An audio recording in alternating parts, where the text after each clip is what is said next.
In the vast expanse of the Milky Way galaxy, where countless civilizations rise and fall, the Mass Effect universe presents a tapestry of sentient life, each race with its own unique culture, struggles, and philosophies. These are the intricate mosaic of the Mass Effect species, exploring not just their histories and technologies, but the existential questions they pose. What does it mean to be sentient? How do we define morality across species with vastly different origins? What are the threads of survival, diplomacy, and conflict that bind these races together, reflecting our own human condition in a cosmic mirror? We have to question the essence of identity, the nature of consciousness, and the inevitable dance between unity and division, where every race holds a piece to the universe's deepest mysteries. This video will be focused on all of the alien races in the Mass Effect series, and we mean all of them, even the secret ones that we have never glimpsed. Or maybe we have. But we aren't doing just the regular lore and history of these races. We want to showcase the hidden parts of each race, their dirty secrets or their highlights. Things that casual or even devoted fans might have missed. Yeah, there's some crazy stuff in here. I think if you're watching this, then you probably already enjoy Mass, and you're pretty versed on the normie lore, I guess you could call it. So hopefully something in this video will be new to you, and if not, then hopefully you just enjoy it. Full transparency, we don't normally do Mass Effect videos on this channel, but like I said earlier, I want to do a lot more, and there is going to be a lot more coming in the future, so maybe consider subbing if you do like Mass Effect stuff. Let's go A through Z on each race and highlight some of the coolest lore about them.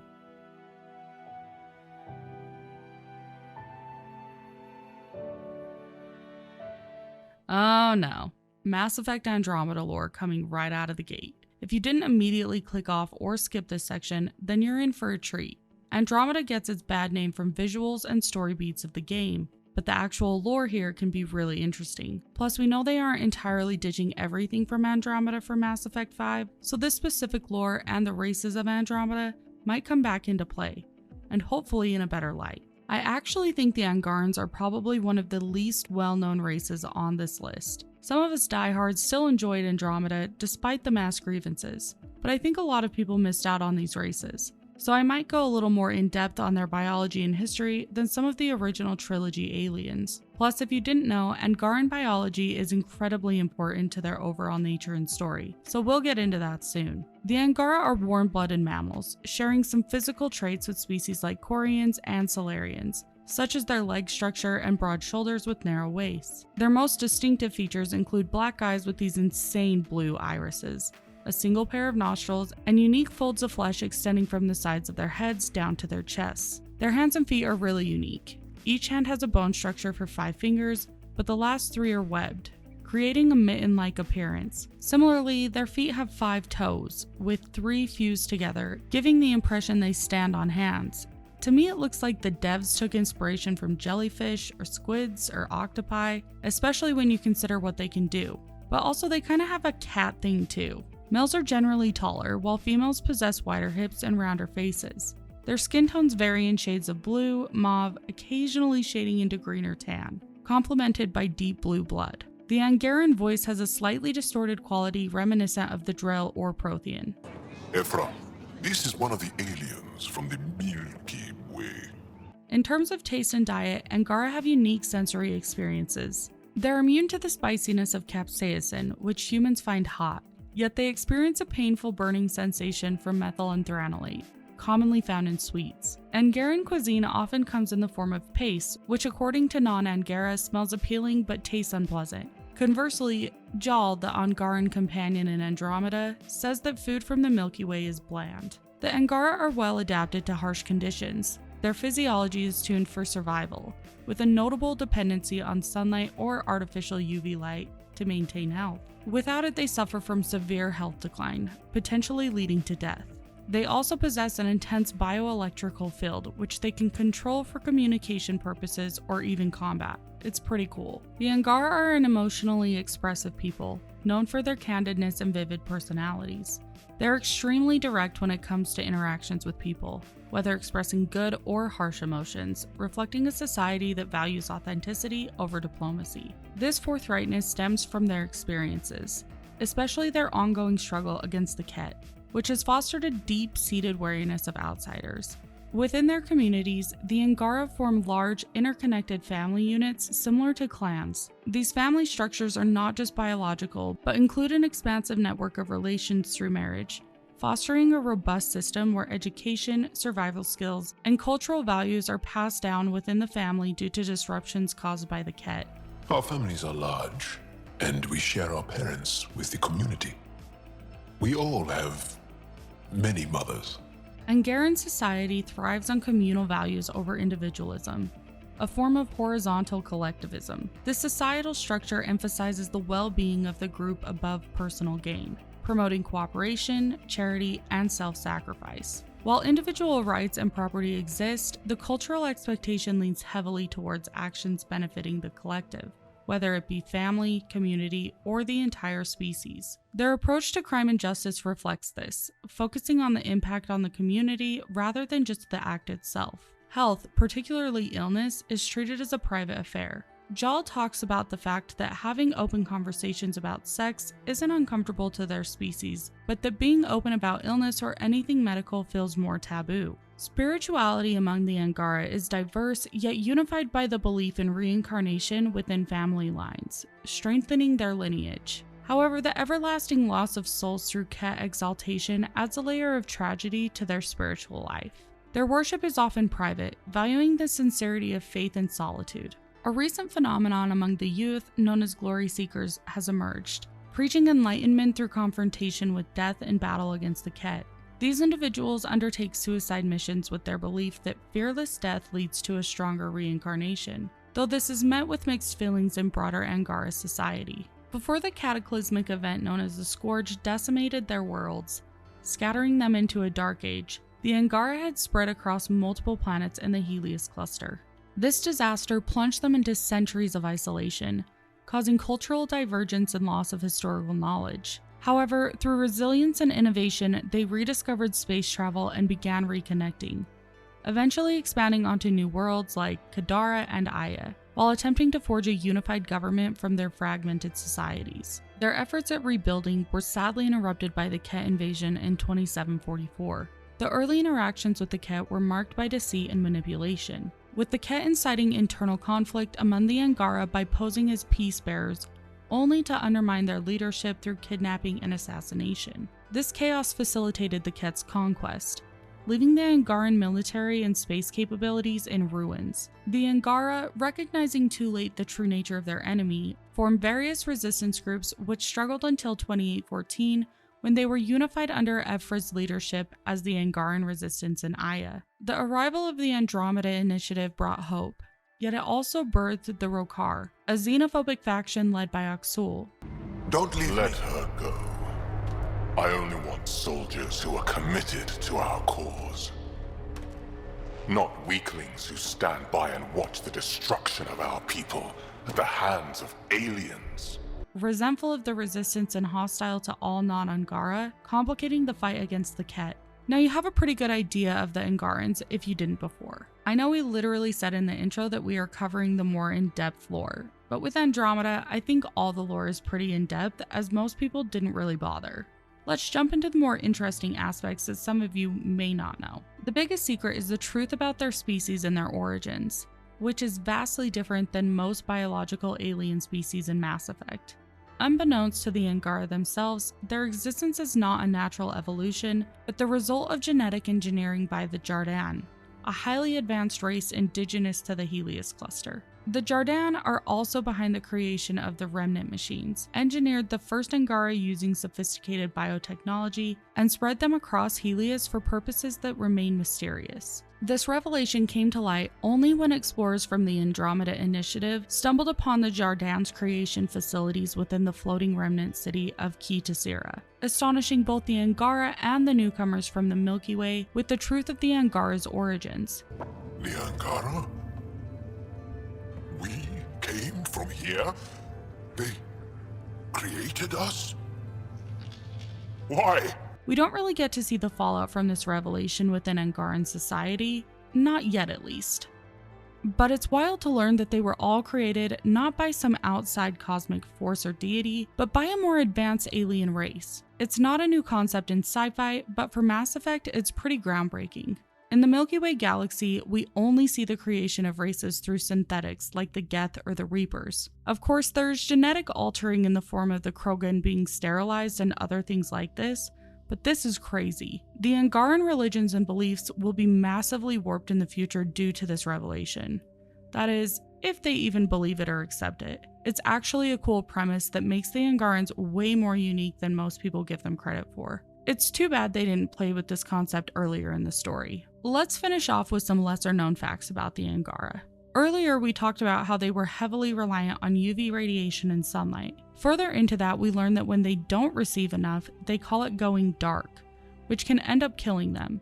This is why you see their architecture and locations where they live are all influenced by this. Their language key is melodious, almost like music or chimes, which makes communication with them not just informative, but also an auditory experience. They also have bioluminescent markings called Aya, which is not just decorative but also functional. It's connected to their bioelectric field and used in some technology interfaces, so basically glowing tattoos. We did get hints that their bioelectric fields aren't just for communication, but that it might play a role in their technology interfaces, hinting at a biotechnological symbiosis, similar to if you chose the synthesis ending in the original trilogy, except this time it makes a lot more sense. This species was genetically created and altered, so who knows what else the Jardaan put in them. How long they live is currently unknown, but we get some clues on the lifespan through conversation and deduction. Jal is 27 and is considered a full-grown adult. The Moshae is 115 of our years old. That makes me think the Angara have similar lifespans to Mass Effect's humans, who live up to 140. Like I said, it's not known at this point, but the Moshae is considered relatively old. I think that there is real potential here for the Angarans in the future.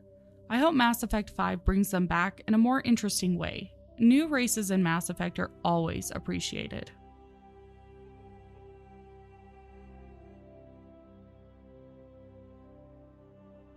I have the absolute pleasure of covering the Asari. Unlike the Angara, the Asari are extremely well known to most Mass Effect fans, one of the considerable favorites, so we don't have to dive too deep into their history or physiology, unless it's something worth looking at. As for a brief rundown, the Asari are one of the most distinctive and influential species in the Mass Effect universe, renowned for their elegance, biotic abilities, and the unique nature of their reproduction. Originating from the planet Thessia, they have long been a central figure in galactic politics and culture, often playing the role of diplomats and mediators due to their long lifespan, which can extend up to a millennium, giving them a broad historical perspective and wisdom. Physically, Asari are blue or purple-skinned humanoid species with bald heads crowned by a crest of head tentacles, known as fringe, which can convey emotional states through movement. They are monogendered. All Asari are female in appearance, capable of reproducing with virtually any species through a process called melding,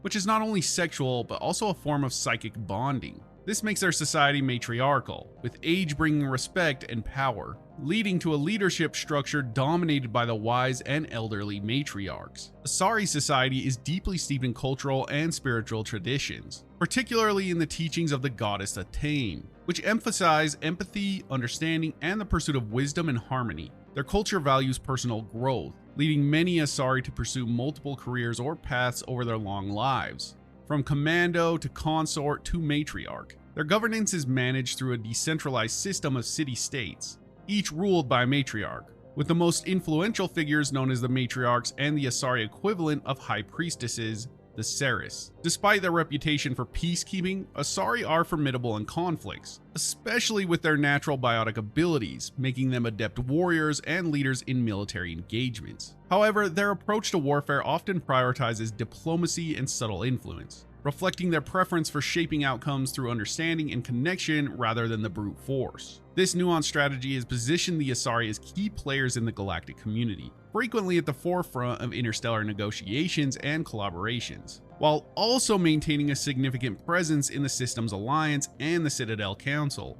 They are the dominating race in the Milky Way galaxy, or were. At this point, who knows what the Milky Way dynamics look like? The Asari were one of the first races to be hit in the Reaper War, and their planets got devastated. In future games, it's likely we see the politics of the galaxy shift, leaving more room for other races to gain more power and for others to lose some. I highly doubt we see another council in Mass Effect 5. The governments of each race will have changed drastically if I had to guess. I only bring this up because the Asari were the founders of the Citadel Council. We do have some really interesting stuff to go over here. Thessia, the Asari homeworld, isn't just a planet. It's considered a living museum of their culture. The planet is filled with ancient sites, temples, and monuments, some of which are still unexplored by non-Asari. The reason the Asari rose up as they did was because of the influence of the Protheans, a race predating them that was wiped out by the Reapers. These guys literally created the Asari god Atame, who in turn imparted wisdom and gifts upon the Asari, helping their developmental progress tenfold. And in a similar vein to the Angara, the Protheans genetically altered the Asari to grant them stronger biotic capabilities. The Protheans also defended the Asari from an asteroid strike which would have wiped them out. And they also stopped a different alien race called the Orovores from decimating Thessia for its resources. We'll talk about the Orovores and some other species later in the vid. Basically, the Protheans shaped the Asari into what they are today, in hopes that either the Asari would stop the Reaper cycle or they could use them for their own war.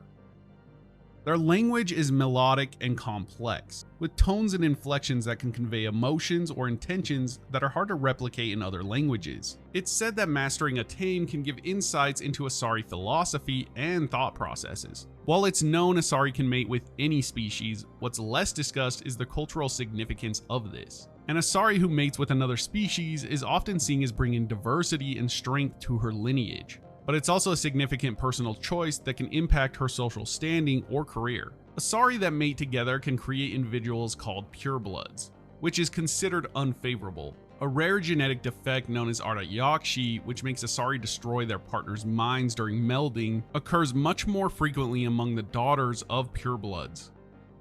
Older matriarchs can allegedly influence the minds of others more subtly than biotic powers suggest, hinting at a deeper, almost telepathic connection with their environment and others. Some Asari, particularly those trained in meditation, claim to enter a shared dreamscape, where they can communicate with others or receive visions. This practice shows a collective consciousness or a form of psychic networking.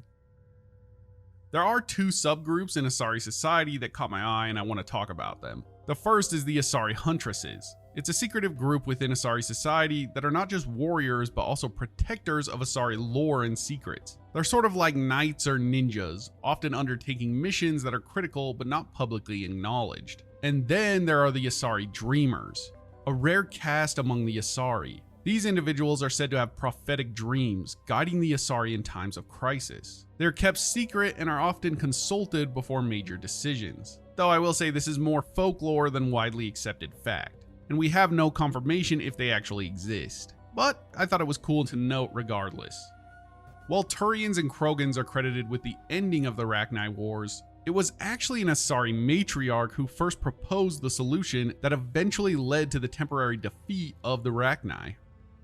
Before the Shadow Broker became known as a singular figure, there was a network of Asari who operated as information brokers, using their long lifespans and abilities to meld for espionage and intelligence gathering, which to me sounds a lot more daunting than one pissed off Yahg.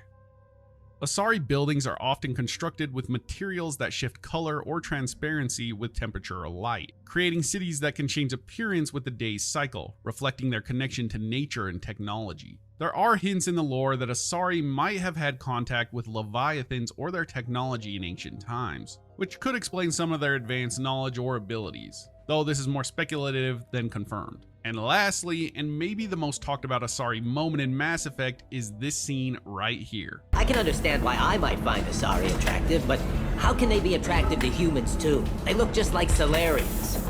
What? They look exactly like us. I'm not seeing the Salarian thing at all. At all. You're both wrong. Asari look just like blue Turians. Look at the head fringe. Wait, you don't think they're like mind controlling us to see them as attractive, do you? Please be quiet. You're going to ruin Asari for me. And there aren't many Turian women on Ilium. This is never reiterated upon, and this is pretty much all we get on the subject. But basically it shows that different races view the Asari in a similar light to their own species. It suggests that the Asari use some telepathic or biotic ability to influence the mind of potential mates, to seem more attractive. Maybe they do this completely subconsciously, not even realizing that they have this gift. In theory, it would help their species to evolve stronger, as mating with other species creates stronger genetics. It does beg the question though, what does an Asari look like to another Asari? What is their true form?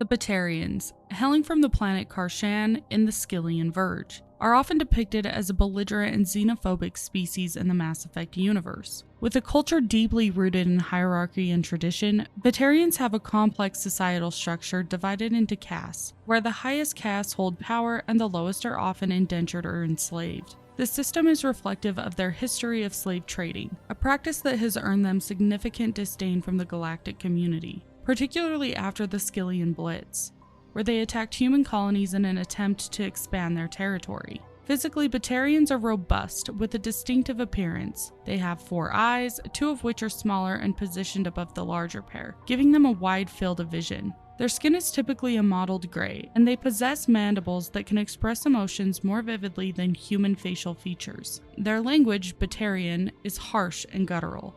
Worse. Look, Zaid, I gotta deal with this shit. Jinta, talk to these guys. Answer whatever questions they have. Good to see you. And who knows, maybe you'll solve my problem for me. Reflecting their often militant demeanor in interstellar relations. Despite their reputation for aggression, Batarian society is not without its nuances. They possess a rich culture, valuing honor and loyalty to one's caste, which can sometimes lead to internal conflicts as much as external ones. The hegemony, their form of government, is a strict oligarchy where power is centralized among the elite castes. This government system has historically led to a slow technological and societal progression compared to other species, partly due to their isolationist policies and the sanctions imposed after the Blitz. However, this also means that Batarians are fiercely independent, with a military tradition that values guerrilla tactics and resilience. The Batarians' role in the broader galactic narrative often highlights themes of redemption and change, with certain individuals and factions seeking to reform or distance themselves from the species' darker historical practices.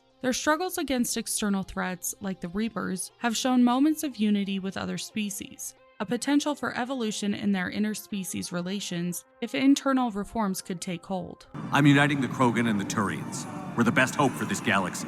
If you care about your people.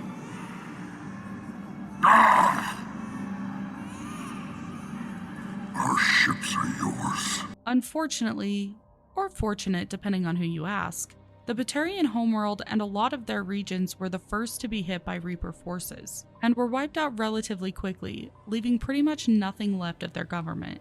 The Batarians are likely to be even more rare when Mass Effect 5 rolls around, and considering that they pretty much had no allies before the Reaper War, it's safe to say that no one's coming to their rescue afterwards. I expect them to be wandering mercenaries or hired hands in the new age.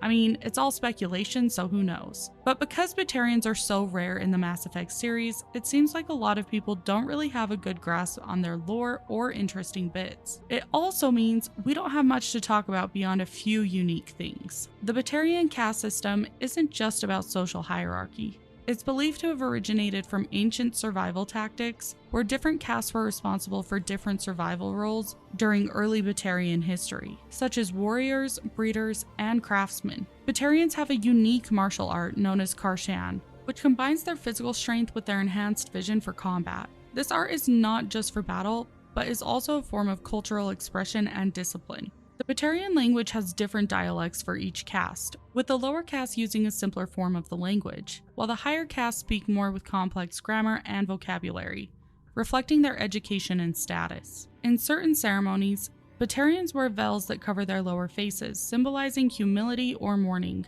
This practice is rarely seen outside of Batarian high culture and is often misunderstood by other species. Their food culture is quite unique, with dishes that are often spicy and include ingredients that are toxic to other species. They value the toughness of their stomachs as a sign of strength. The Batarian hegemony's secret police are known as the Eyes.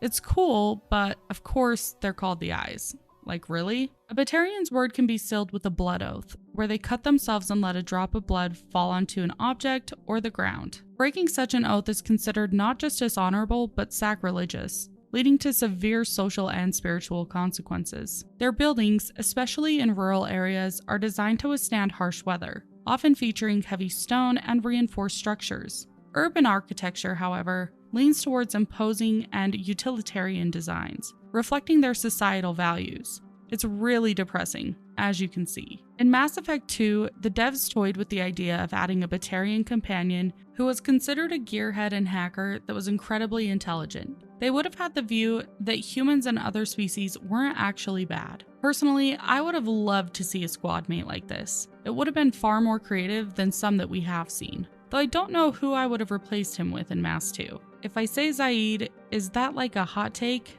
I'm gonna take heat for that, aren't I? An early iteration of Mass Effect's story featured the Batarians as the primary enemies in place of the Geth. The Batarians were also originally intended to be small bat-like people. Before the Bring Down the Sky add-on, the Codex entry for Batarians under non-council races features a picture showing a different concept of a Batarian. What the hell is this? Do you guys hate it or like it better than what we got?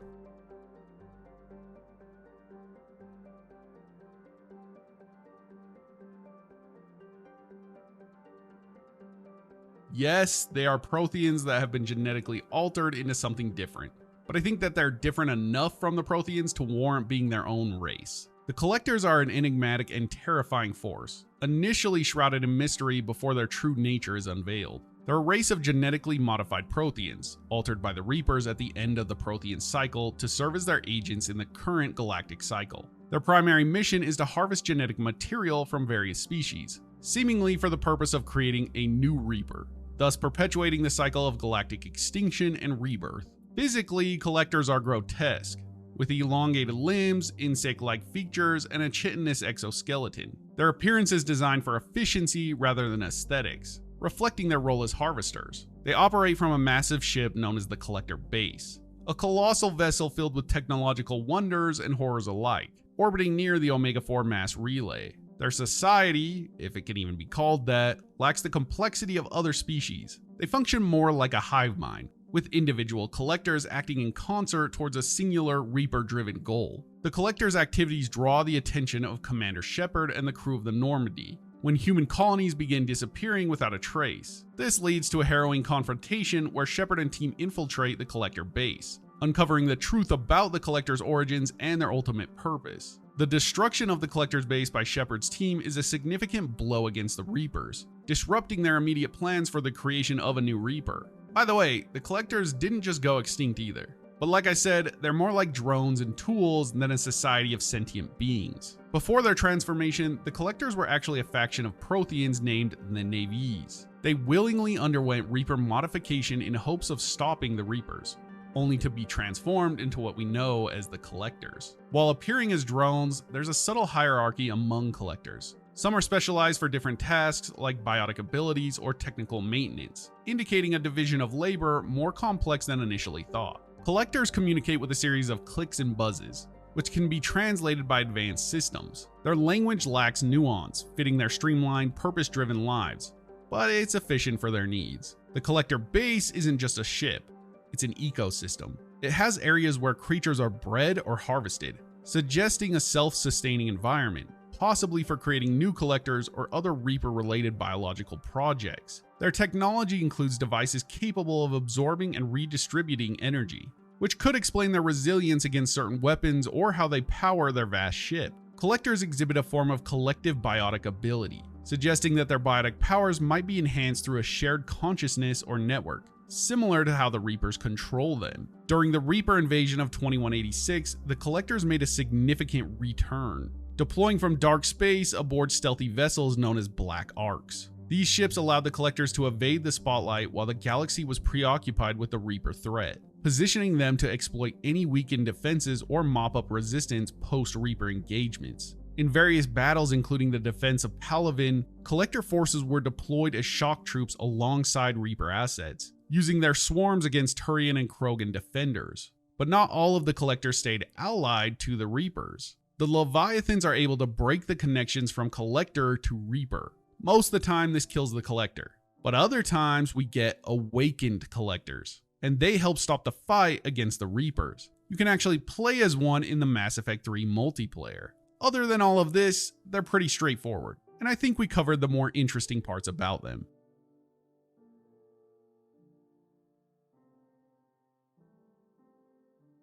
One of my absolute favorites is the Drell. Everybody loves Thane, seriously. Hailing from the planet Rakana, until environmental degradation forced them to seek refuge elsewhere. The Hanar, their benefactors, eventually settled them on the planet Kaj, where the Drell's physiology adapted to desert conditions. Despite these challenges, the Drell have shown remarkable resilience and gratitude towards the Hanar, integrating into Hanar society while maintaining a distinct cultural identity. Physiologically, Drell are humanoid but with several notable differences. Their skin is designed to blend with desert environments, and they possess a lateral line system similar to Earth's aquatic creatures, allowing them to detect vibrations in the air and water. This sensory adaptation makes them keen observers, both in combat and in social interactions. Their respiratory system, however, is less efficient in human conditions, which is why many Drell suffer from a respiratory disease known as Keppel syndrome. Culturally, the Drell are known for their stoic nature and deep emotional restraint, often appearing calm and composed. This demeanor stems from their history of survival in harsh conditions and their philosophical outlook on life, influenced by the Hanar's own spiritual beliefs. They value knowledge and personal growth, often seen in professions like espionage, where their observation skills are highly valued, or in more scholarly pursuits. Their literature and arts often reflect themes of survival, loss, and gratitude. The Drell's integration into galactic society has been achieved by their loyalty and dedication, particularly evident in their service to the Hanar. Many Drell serve as ambassadors, spies, or in other diplomatic roles, leveraging their natural talents for the benefit of their adopted society. But this also means they often face the galaxy's conflicts head-on, with Drell characters like Thane Krios exemplifying their lethal efficiency and deep-seated honor. It's not well known, but Drell have the capability to use excellent biotics, with Thane being an obvious example. His abilities are mostly biotic in nature, showing that Drell can be proficient in this area despite not being as widely recognized for it as other species like the Asari or humans. Drell possess an extreme form of sense memory, where they can recall memories with such vivid detail that it might confuse them with reality. This ability can also lead to issues where the past might overshadow the present for some Drell. There's mention in some lore that Drell's skin can produce venom, although this isn't commonly used or discussed in the main series. This could be an evolutionary trait from their time on Rakana. More evidence of this is when you romance Thane in Mass Effect 2, Warden tells you that human and Drell skin contact can result in rashes or hallucinations. This is similar to some poisonous frogs found on Earth, but was it worth it? Absolutely. While Thane follows an old polytheistic religion, not all Drell do. Some have adopted the Hanar's worship of the Protheans, showing a diversity in spiritual beliefs within their culture. Thane's practice of separating his moral conscience from his actions as an assassin is deeply tied to his religious beliefs about the body and soul being separate. Although not directly shown in the games, lore from secondary material like novels explain that Drell were part of the Andromeda Initiative. They faced a bioengineered virus plot, which was intended to use them as vectors for infection, and seemingly killed a lot of them. Luckily, it was fixed, but it probably means not a lot of Drell made it to Andromeda, and definitely not enough to recuperate a survivable future for them there. Thane's character was designed first, with his look and backstory influencing the broader design of the Drell species. BioWare wanted an attractive alien species romance option similar to the Asari, but from a female perspective. I don't know if this was the best way to include an entire race into the lore, but it worked pretty favorably, I'd say.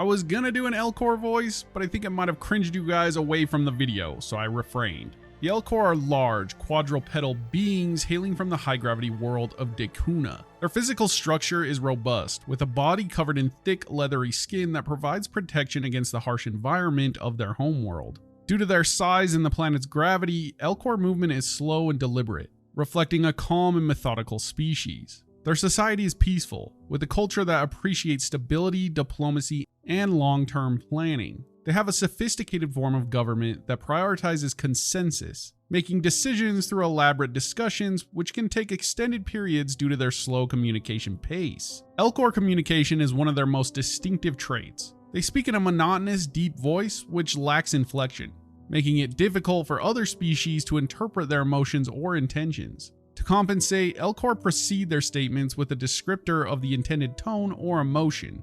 For example, an Elcor might say, With barely contained terror, you drive a hard bargain, human. This method ensures clarity in communication, which is crucial in diplomatic scenarios where misunderstandings could lead to conflict. This unique communication style also affects their interactions in galactic politics, where their representatives are known for being direct, yet their true feelings often remain subtly hidden beneath the literal description, giving them an edge when they decide not to be descriptive about their emotions. Basically, they have the greatest poker faces in the galaxy. In the galactic community, Elcor play a significant role, mostly in areas requiring diplomacy or economic exchanges. They're known for their honesty and reliability, making them excellent traders. Their cultural exports include art and theater, where their performances are deeply emotive despite the lack of vocal inflection, often using elaborate costumes and movements to convey what their voices cannot. Tragically, I am dead, Horatio. Wretched queen, adieu. You that look pale and tremble at this chance, that are but mutes or audience to this act. The Elcor contribute significantly during times of crisis, like the Reaper invasion, where their military aids in a methodical, strategic manner. Their ships, although slow, are heavily armored and provide substantial support in battle, which reflects their approach to warfare, mirroring their societal values of deliberation and defense rather than aggression. These are essentially the Elcor, but what are some lesser known facts about them? During the Reaper invasion, the Elcor navy is quickly decimated, but their homeworld Decuna is harder for the Reapers to fully pacify due to the Elcor's scattered living arrangements rather than the centralized cities. While Elcor typically prefix their sentences to clarify emotion for other species, there's an instance in the Citadel DLC where an Elcor sends Shepard an email without these prefixes, noting how liberating it is to communicate this way with aliens. To me, this shows that they find it tiring always announcing their emotions, which is pretty funny. In the first game, if you listen closely to the Elcor ambassador's conversation with another Elcor, they speak without the usual preface for emotion as well. Due to their high-gravity origins, Elcor would logically have issues with environments with significantly less gravity. However, their presence on stations like the Citadel might imply advanced technological solutions or biological adaptations not fully explained in the games. It's kind of the same in real life when astronauts spend too much time in space, and it affects their bones and other faculties. Elcor warriors carry military vehicle-sized weapons on their shoulders, and can shrug off enemy fire due to their tough skin, and are also called living tanks by their enemies. How do your people fight? Proudly, with VI-assisted infantry. Our soldiers carry heavy weapons into battle mounted on their backs. Mixed pride and shame, our enemies have called us living tanks, as well as names less flattering. It's so disappointing in Mass Effect 3 when you recruit the Elcor for the fight, but then you never actually get to see them in battle. It would have been amazing to see these hulking tanks running around with massive guns on their backs. There's a mention by Garrus in Mass Effect about encountering an Elcor serial killer during his time with C-Seg. I have no idea how that works, but it seems honestly terrifying. The Elcor economy is larger than the Alliance's, which is pretty significant. They're incredibly passionate about the arts, whether it's music or theater. Their performances use pheromones and subtle body movements to enhance the emotional depth of the narrative. which can either be jarring or enlightening for audiences of other species. And lastly, the Elcor were also infected with the virus on the ship to Andromeda and suffered some casualties. If you're wondering how I know all this, there's a book called Annihilation that revolves around the Quarian arc and all the other species that were on board it. I believe it is considered canon, so maybe you guys should check it out if you're into that.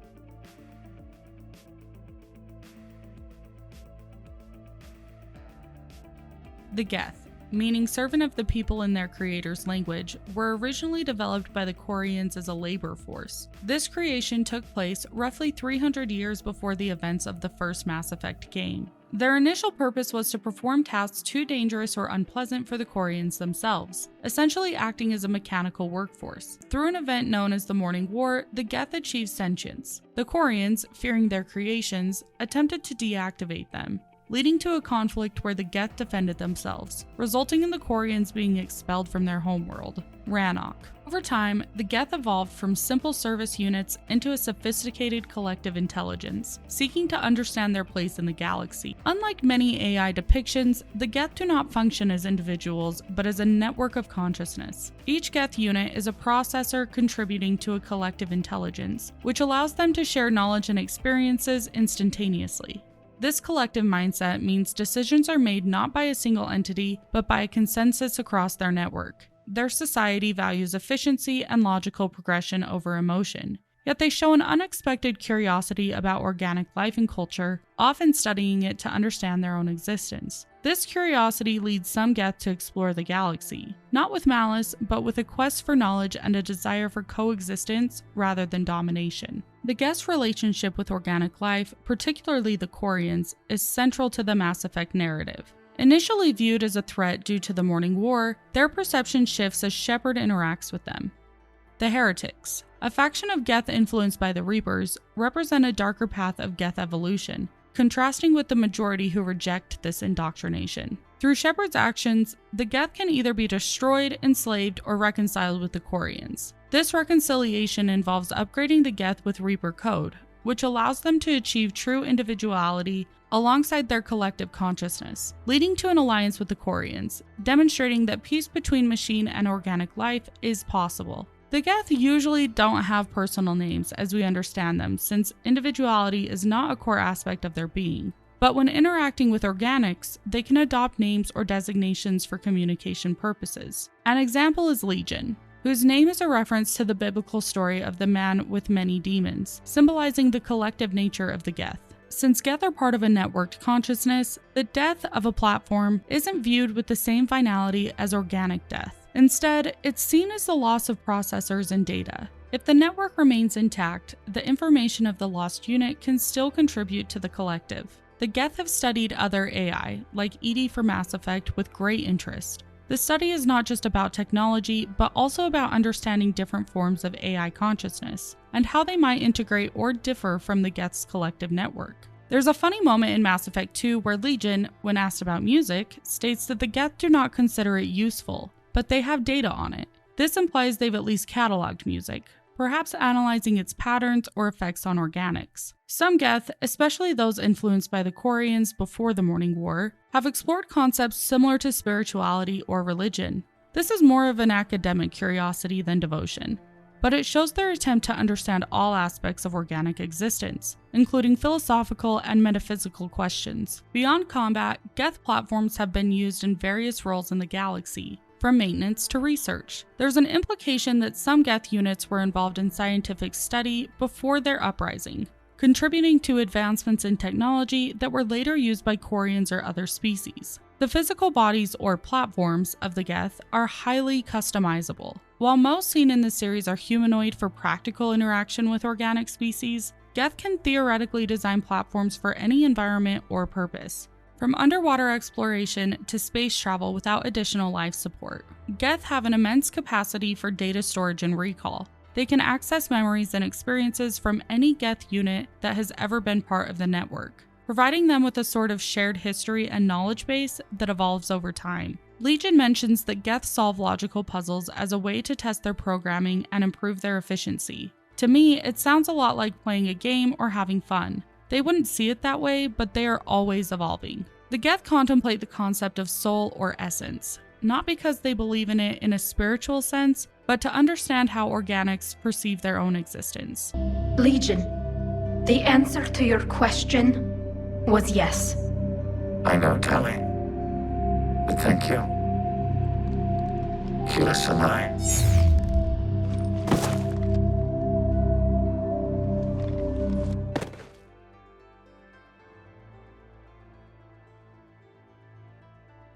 The Hanar are a jellyfish-like species, floating above the ground through the use of anti-gravity technology due to their inability to survive in non-aquatic environments for extended periods. Their bodies are bioluminescent, capable of changing colors for communication, which is a primary method they use to convey emotions and social status. When interacting with other species, they use a form of speech through a translation device. Their language is complex, often involving long poetic sentences filled with metaphors and formalities.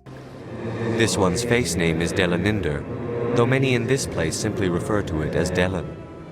It's reflecting of a highly polite and respectful culture. This respectful demeanor also means that directness can be considered rude, leading to long and revolving conversations by human standards. Hanar society is deeply spiritual, revolving around the worship of the Protheans, whom they refer to as the Enkindlers for their belief that the Protheans uplifted them. The religion known as the Doctrine of Enlightenment guides much of their societal structure and ethical considerations. The Hanar are known for their pacifism, with their defense forces being minimalistic, designed more for deterrence than for warfare. Their societal structure is meritocratic, where individuals can ascend or descend in social rank based on their contributions to Hanar society, often related to religious or community service. This religious devotion also manifests in their reluctance to engage in or sanction violence, which can complicate their role in galactic politics and conflicts. Despite their non-aggressive nature, the Hanar have made significant contributions to the galactic community,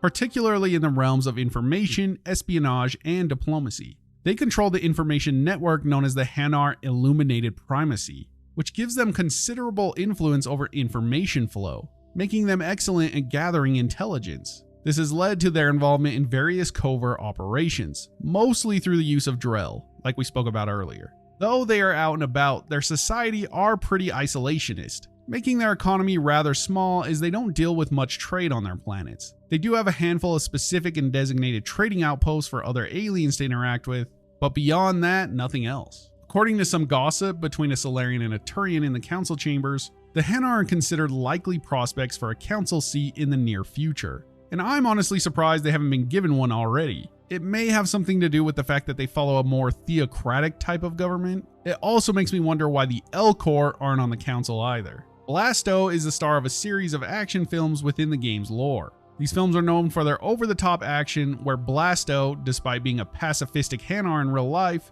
is depicted as a gun-wielding, crime-fighting hero. You can even see a behind-the-scenes moment on one of these movies in the Citadel DLC. The Hanar's reverence for the Protheans led them to preserve many Prothean ruins on their planets. They consider these sites holy, and there's an implication that some of the technology or artifacts might have been integrated into Hanar culture, or even used to advance their society in ways not fully explored in the games. The Hanar's religion, while centered around the Protheans, includes various sects with different interpretations of the Doctrine of Enlightenment. Some sects might be more radical, while others might be more open to integrating with the wider galaxy, creating a rich tapestry of beliefs within their society. Beyond their formal speech, Hanar communication includes bioluminescent patterns that convey additional layers of meaning. These patterns can indicate mood, intent, or social standing, making their interactions rich but often indecipherable by other species without specific knowledge or technology. While they use anti-gravity technology to move on other planets,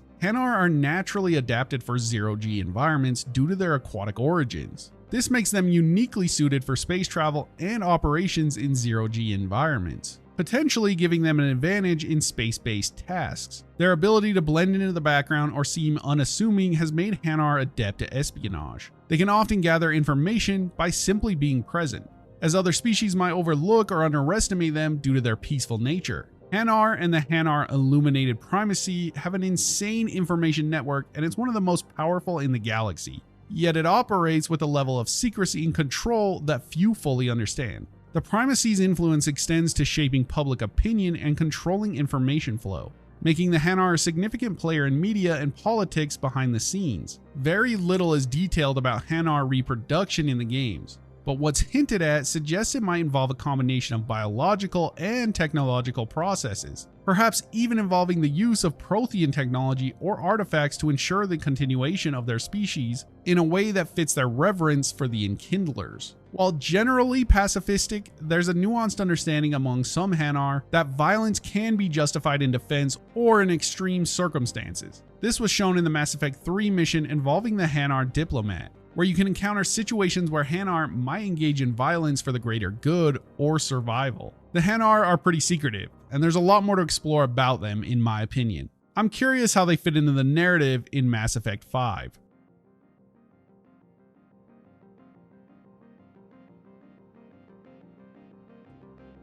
This is the species in Mass Effect Andromeda that created the Remnants and also the Angara. We don't have much on them, but I'll share what we do have.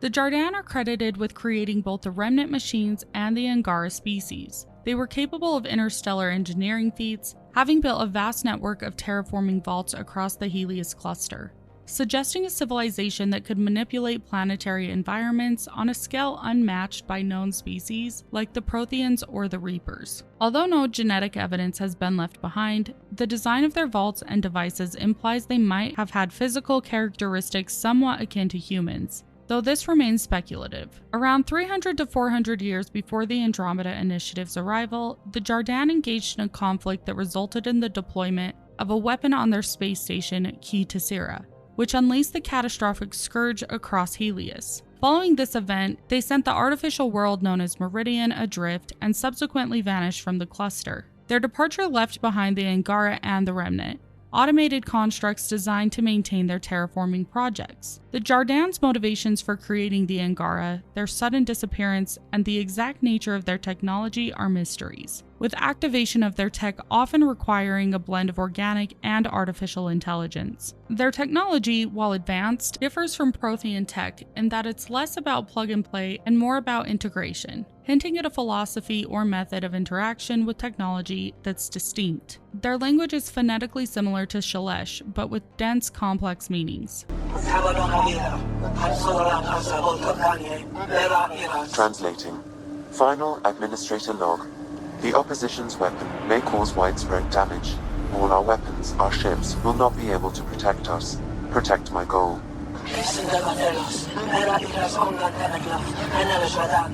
One of the most awe-inspiring creations of the Jardaan are the Remnant architects, colossal mechs designed for planetary construction and terraforming. Each architect is unique to its planet, suggesting a tailored approach by the Jardaan for each world's needs. The Jardaan created a world called Meridian. This artificial world was the heart of the Jardaan's network in Helios. Capable of moving through space, Meridian was intended to be the pinnacle of their terraforming ambitions, potentially symbolizing a utopian vision or a central hub for their civilization. Before their disappearance, the Jardaan were in conflict with another alien race. This conflict led to the creation of the Scourge, an unintended consequence of their defense mechanisms, which now plagues the Helios cluster. The circumstances of their departure are shrouded in mystery, with suggestions they may have left to avoid destruction by the Scourge they inadvertently unleashed, or perhaps to escape a greater threat like the Kett or an internal conflict. What if, I'm having a funny thought here, but what if the Jardaan didn't disappear further into the Andromeda galaxy, but actually decided to travel to a new, closer galaxy? That would be an awesome way to tie Andromeda into the new Milky Way series. It gives us a new alien race, and potentially a new antagonist. I really like this idea.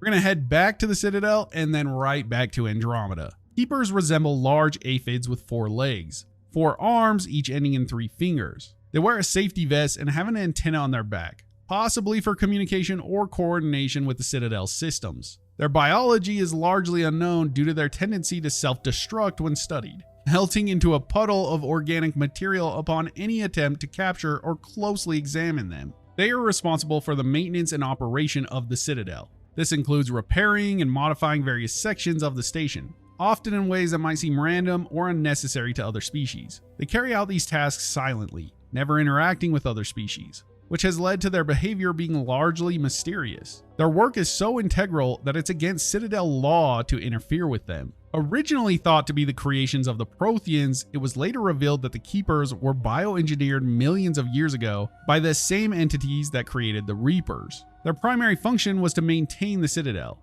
but also to activate a relay to dark space upon receiving a signal from the Reapers, facilitating the cycle of extinction. However, this control mechanism was disrupted by the Protheans, rendering the Keepers unresponsive to Reaper commands, but still dedicated to the Citadel maintenance. Keepers do not communicate with other species, and their actions often seem as enigmatic or even disruptive by Citadel inhabitants. Despite this, they're generally ignored by the populace, becoming part of the background noise of daily life on the station. Keepers have witnessed countless events on the Citadel, from the Prothean era to the current cycle. They've seen the rise and fall of empires, yet they remain impassive, focused solely on their maintenance tasks. In Mass Effect 3, it's mentioned that the Keepers perform a sort of dance when they're working on certain tasks. This could be the most observable form of their behavior that might hint at some form of a ritual or precise coordination with the Citadel's systems. It's hard to really say what the Keepers are. Are they machines? Are they part machine, part organic? Or maybe they're one of the earliest races that existed alongside the Leviathans, and they were controlled or twisted to be these perpetual slaves. And also, they're immortal. The whole thing is really weird.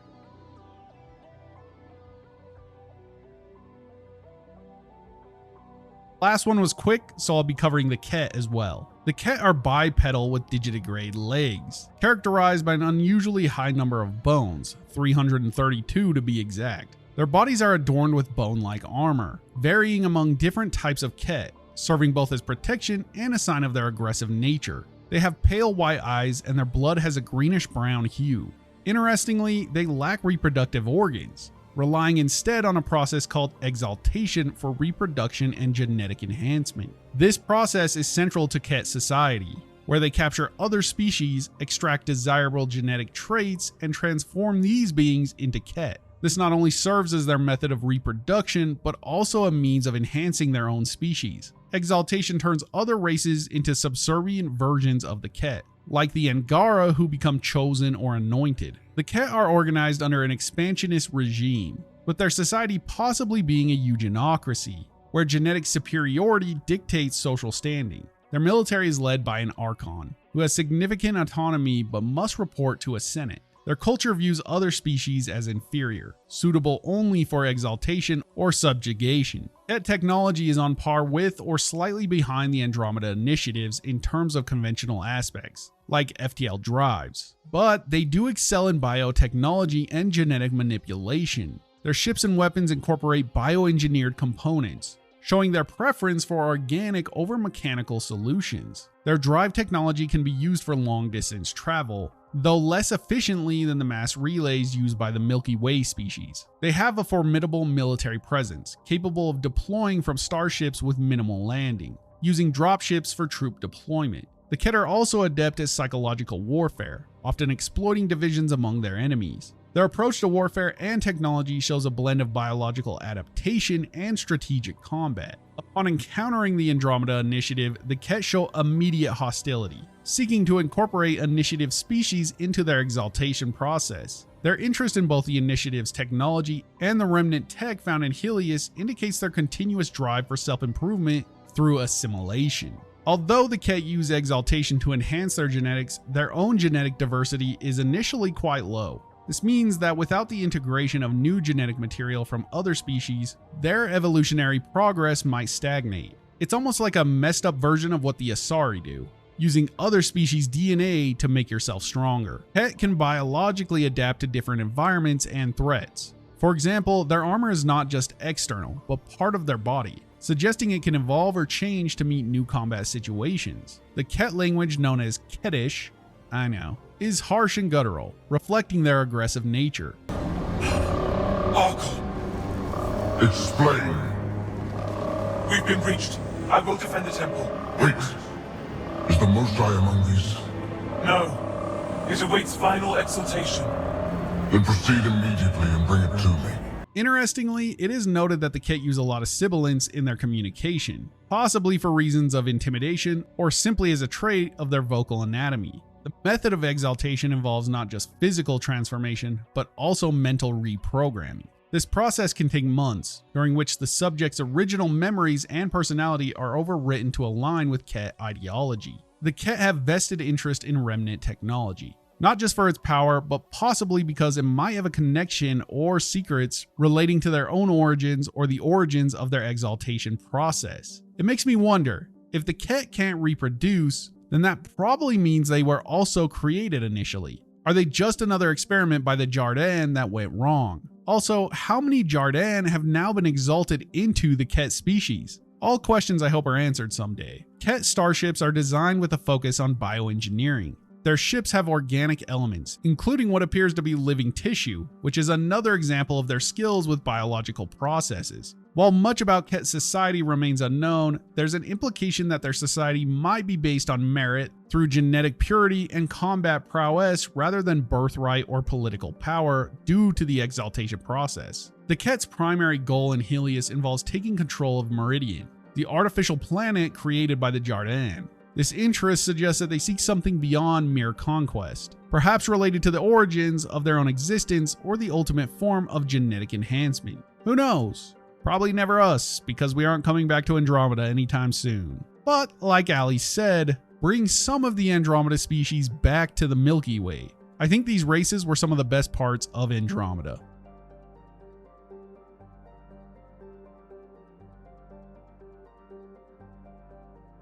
You guys, I am so happy I get to do the Krogans. They're literally my favorite. I love Grunt and Rex so much. Let's get into it. Krogan are large, tough creatures designed for survival in a harsh environment. They have redundant organs, including multiple hearts and livers, which make them extremely durable. Their bodies can regenerate from injuries that would be fatal to other species, thanks to their robust immune systems. Their skin is thick, often appearing scaly or leathery, and they possess a natural armor-like plating. Krogan have a lifespan that can extend well over 1,000 years, showcasing more of their endurance. Historically, the Krogan thrived in a hostile environment that killed off most of their species until they entered a nuclear age, devastating their planet. This led to the rise of the most capable leaders and warriors, shaping their society into a survivalist and militaristic culture. After being uplifted by the Salarians during the Rachni Wars, they rapidly expanded, leading to the Krogan rebellions,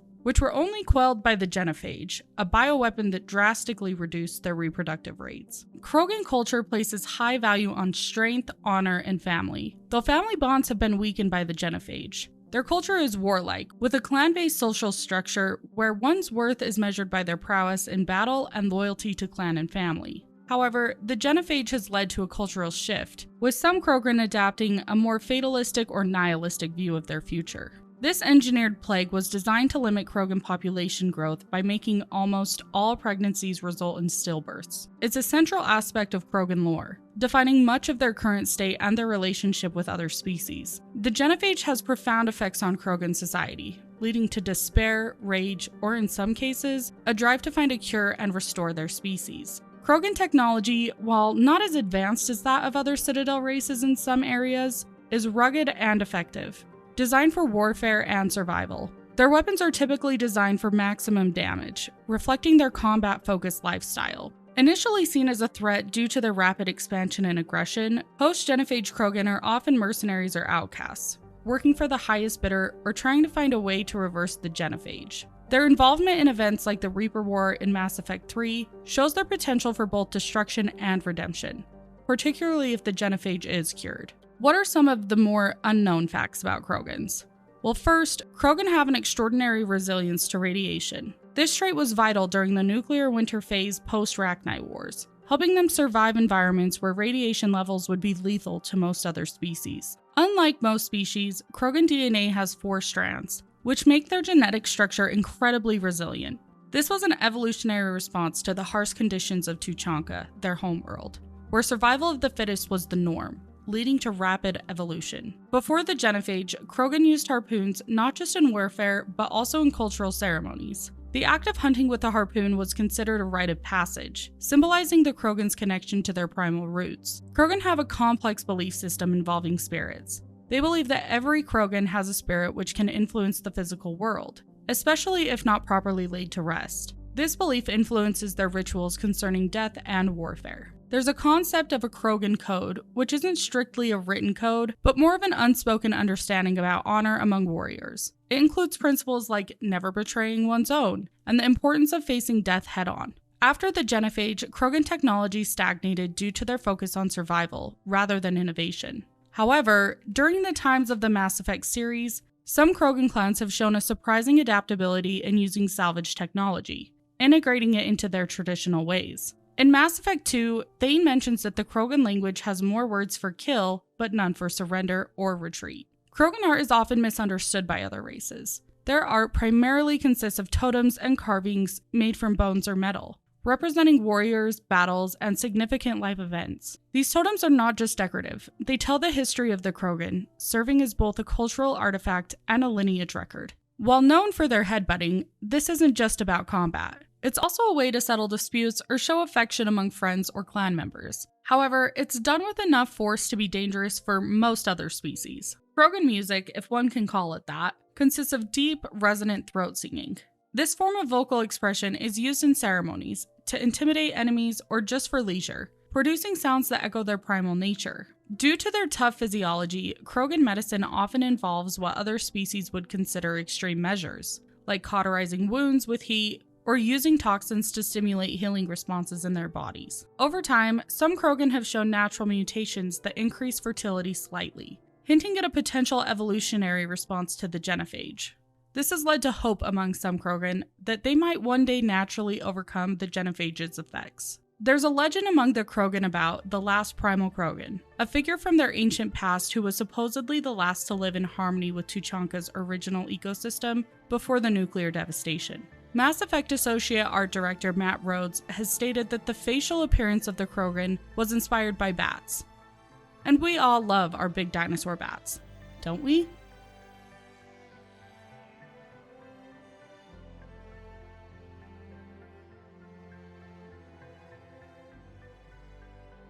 If you don't know who or what the Leviathans are, then I don't blame you. BioWare decided to add their inclusion in a DLC after Mass Effect 3 had been out for quite some time.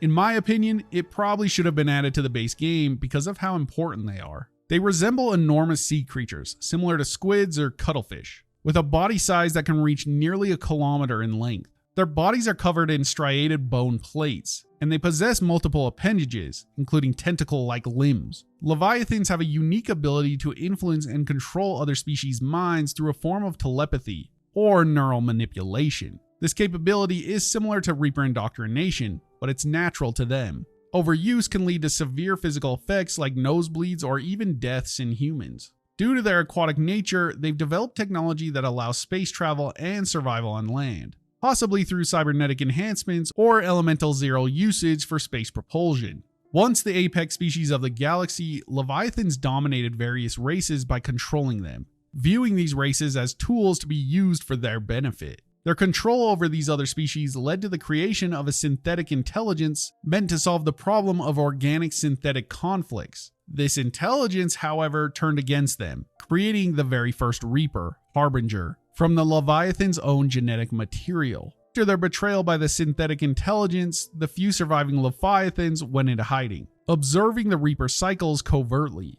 They've spent millions of years ensuring no trace of their existence remained, fearing the Reapers would seek them out. During the events of Mass Effect 3, Commander Shepard encounters them as part of the Leviathan DLC. The Leviathans reveal themselves to Shepard, initially to deter his investigation into their existence, but later to assist against the Reapers, recognizing Shepard's potential to defeat them. They are considered by some as myth or conspiracy, with various factions in the galaxy either trying to cover them up or uncover evidence of their existence. The term Leviathan in Mass Effect is not their true name, but rather a name given by humans due to their size and sea monster-like appearance, drawing parallels to the biblical sea creature. Before Commander Shepard's encounter, the only known evidence of their existence was an ancient rock painting on the planet Namakli, depicting these massive aquatic beings. These paintings were likely made by a species under Leviathan control. Leviathans are indirectly responsible for much of the technology used by other races in the galaxy.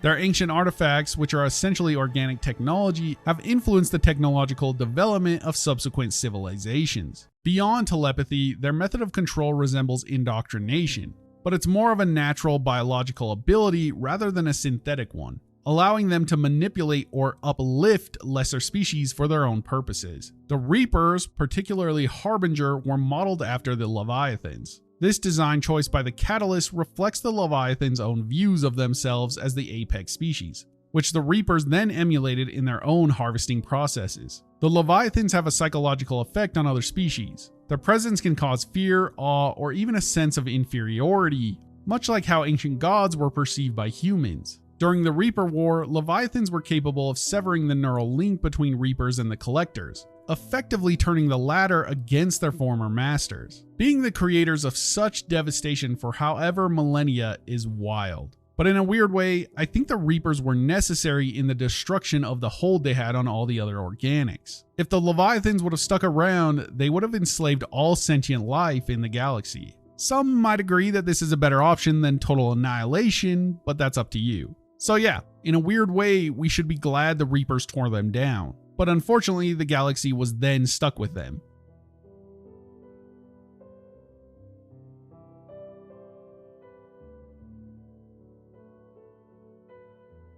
Protheans were tall, with an average height around 2.5 meters or about 8 feet. They had a lean, almost skeletal structure with elongated limbs and digits. Their heads were distinctive with large, black, pupilless eyes and 3 sets of eyelids, giving them an alien, almost regal look. Their society was highly advanced technologically and culturally, with a nuanced understanding of the universe. They were deeply integrated with the Citadel and its technology, which they used to manage their vast empire. Protheans had developed technology far beyond what most current species in the Mass Effect universe possess, including advanced AI, biotics, and Mass Effect technology. Their artifacts remain some of the most sought-out relics due to their sophistication. At their peak, the Protheans were the dominant species in the galaxy. They were the last cycle of civilization before the current one, having inherited much from the Inusanan, the species before them. Their civilization was abruptly ended by the Reaper invasion approximately 50,000 years before the events of Mass Effect. The Reapers systemically eradicated the Protheans, leaving little behind. In their final days, Protheans implemented a plan to preserve their knowledge and culture, hoping future civilizations might find it. This included the beacon on Eden Prime and various encrypted messages across the galaxy. A notable Prothean, Vigil, was an AI left on Ilos to manage the Prothean archives. Vigil's role was to preserve and eventually transmit Prothean knowledge to a future species capable of defeating the Reapers. Protheans could learn languages and absorb memories by touching individuals, which ties into their use of beacons that transmit knowledge directly into the mind. This indicates a sophisticated biological interface with technology. Prothean society adhered to the principle of the cosmic imperative, which essentially stated that the strong were destined to rule the weak. This philosophy guided much of their interaction with other species, often leading to subjugation rather than cooperation. It also means that when we hear about Protheans, it's not exactly the same species as Javik, our Prothean squad mate. Many of the Protheans in the Prothean Empire would have been other species that were subjugated and placed into their empire. They no longer carry a different name or faction, which is pretty interesting. Much of what we know as Prothean technology was actually adapted from the even older Inusanan civilization. The Protheans learned Mass Effect physics for Inusanan ruins, which was crucial for their galactic expansion. While early Prothean architecture was ornate, it became simpler during the Reaper War, possibly due to the urgency of survival. This shift suggests a culture that valued both beauty and practicality at different times. The Protheans were working on their own mass relay called the Conduit when the Reapers attacked. This project was part of their efforts to maintain control over their vast empire. Javik, the last known Prothean, was not only a warrior, but also an avatar of vengeance, indicating a society where individuals could be literally embodied by virtues or roles they were expected to fulfill. The Protheans had a significant influence on the development of several current species in the Mass Effect universe. They uplifted or observed species like the Asari, Salarians, and humans, often interfering in ways that shaped these races' cultural and technological evolution. The Prothean Empire was ruled by an ethnarch, chosen from the cast of Protheans called Avatars of Leadership. Despite the vastness of their empire, functioning examples of Prothean technology are extremely rare in the current cycle. making each discovery a significant event due to their immense scientific value. While they had biotic capabilities, Protheans seemed to use them more for practical or ceremonial purposes rather than in warfare, which was more technology-driven. Their biotic abilities might have been seen as a mark of prestige or spiritual power. Protheans had a different perception of time, which some lore suggests could be due to their long lifespans or their advanced understanding of physics. This might have influenced their approach to long-term planning and preservation efforts. Their language was complex, with many dialects, and their written language was three-dimensional, often inscribed in layers or via holography. The Protheans on Ilos were in a form of biostasis, not true hibernation. This was an advanced method of survival that preserved their physical and mental faculties over tens of thousands of years. Many Prothean artifacts were not just encrypted but required a specific genetic marker to unlock them, meaning only Prothean or their direct descendants could access the information. Before they mastered Mass Effect technology, Protheans used cryoships for long interstellar journeys, indicating they had space travel before achieving faster than light travel. There's evidence they had explored cloning technology, possibly as a method to extend their civilization's reach or to preserve key individuals. However, this was less developed than their other technologies, perhaps seen as less important than their natural reproduction. Even before the Reaper invasion, some Protheans believed in the existence of a cyclical threat to all organic life, which influenced their scientific research and defensive strategies, albeit too late to save them from extinction. It's kind of amazing that such a united species was able to lose to the Reapers and the newer Milky Way cycle survived. Obviously, without Prothean help, they would have lost, but the Protheans were vast and unified. I suppose they kind of answer this by the indoctrination inclusion, but still, I think we got lucky.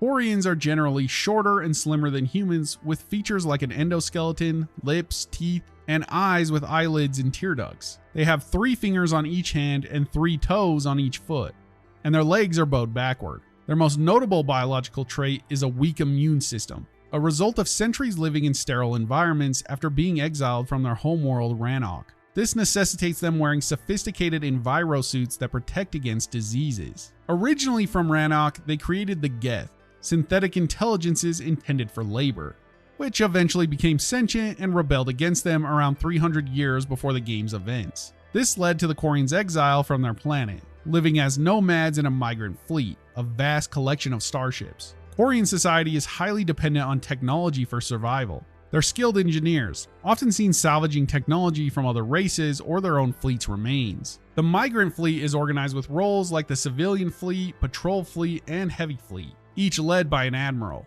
Their society is democratic, with ships having councils. However, martial law can dictate during emergencies. Quarians undertake a rite of passage called the Pilgrimage, where young Quarians must leave the fleet to find something of value to contribute, symbolizing their transition to adulthood. Due to their history with the Geth, other races view the Quarians with suspicion or disdain, considering them responsible for unleashing a potentially galaxy-threatening AI. This has led to a cultural identity centered around resilience, survival, and hope of one day reclaiming Rannoch. Living in cramped conditions aboard ships, Quarians have adapted by making efficient use of space. Their live ships are massive agricultural vessels crucial for their food supply. Their culture values technical expertise, with many contributing to the fleet's maintenance and upgrades. This has made them experts in dealing with synthetic life, which plays a significant role in their narrative arc. The Quarians have developed advanced hydroponics and aeroponics aboard their live ships. These ships grow most of their food, recycling everything to minimize waste, and even use genetically modified plants for higher yields in limited space. Their immune systems are so weak that even non-infectious agents like common bacteria found from other species can be lethal.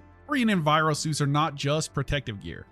They're also personalized. Each suit often reflects the wearer's interests, status, or profession through modifications. Some suits even have built-in tools or weapons. Due to their lifestyle and the stress of living in constant vigilance against disease, Quarians have a slightly reduced lifespan compared to humans. However, those who reach old age are highly respected, often serving in advisory roles on ship councils. Many Quarians return with knowledge, technology, or even alliances that benefit the fleet. Quarians have a unique naming system where they include their ship of origin or current residence in their name, like Tali'Zorah Nar Raya, Raya being her ship of birth. and then later Talizora Vos Normandy, after her service on the Normandy. The Conclave is a significant event where all Quarians gather, typically for making major decisions or in times of fleet-wide celebration. It's a rare moment of unity and festivity in their otherwise isolated existence. The migrant fleet is vast, with over 50,000 Quarian live ships. It's essentially a mobile, self-sustaining civilization, with ships for all purposes from habitation to industry, education, and even specialized research vessels. The Quarian fleet is governed by an admiralty board, consisting of 5 admirals, each responsible for different aspects, like military, engineering, or civilian affairs. Admirals are elected, reflecting a democratic system within their militaristic structure. Quarians are also exceptional at reverse engineering technology, often enhancing or repurposing it for their needs. This skill was crucial during their war with the Geth, adapting enemy technology against them. Education in the migrant fleet is highly valued. Quarians have preserved an extensive library of knowledge from pre-exile times, which they continuously update with new findings from the galaxy. Despite being exiled, Quarians hold on to their cultural heritage with stories, songs, and memories of Rannoch,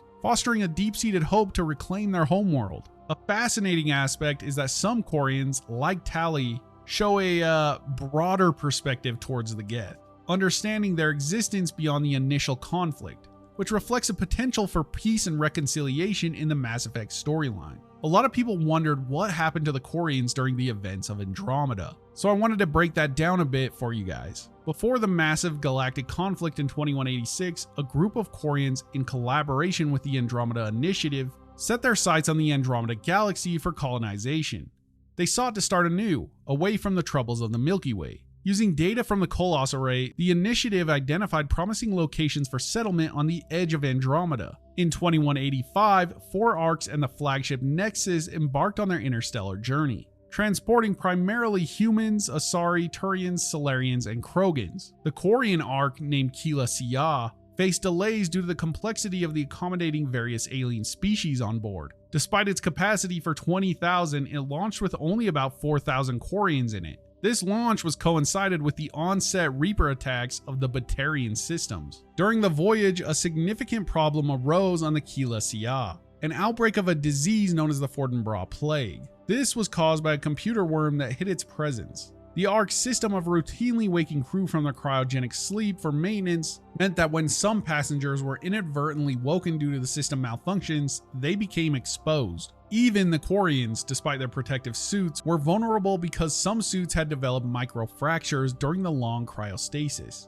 allowing the plague to infiltrate.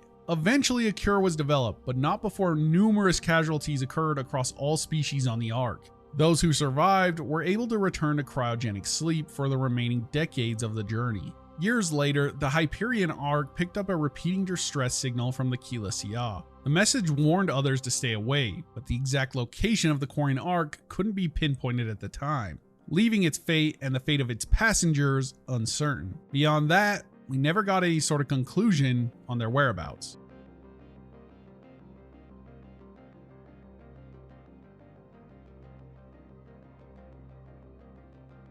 The Rachni are insect-like, resembling large bugs with a queen as the central figure of their society. Workers and drones support the colony, while soldiers are fierce warriors, often with multiple arms or mandibles for combat. They communicate telepathically, and their society operates under a strict caste system where the queen controls and directs the actions of her subjects. This gives them an almost hive mind-like coordination. Queens produce eggs that hatch into different castes, depending on the need of the colony.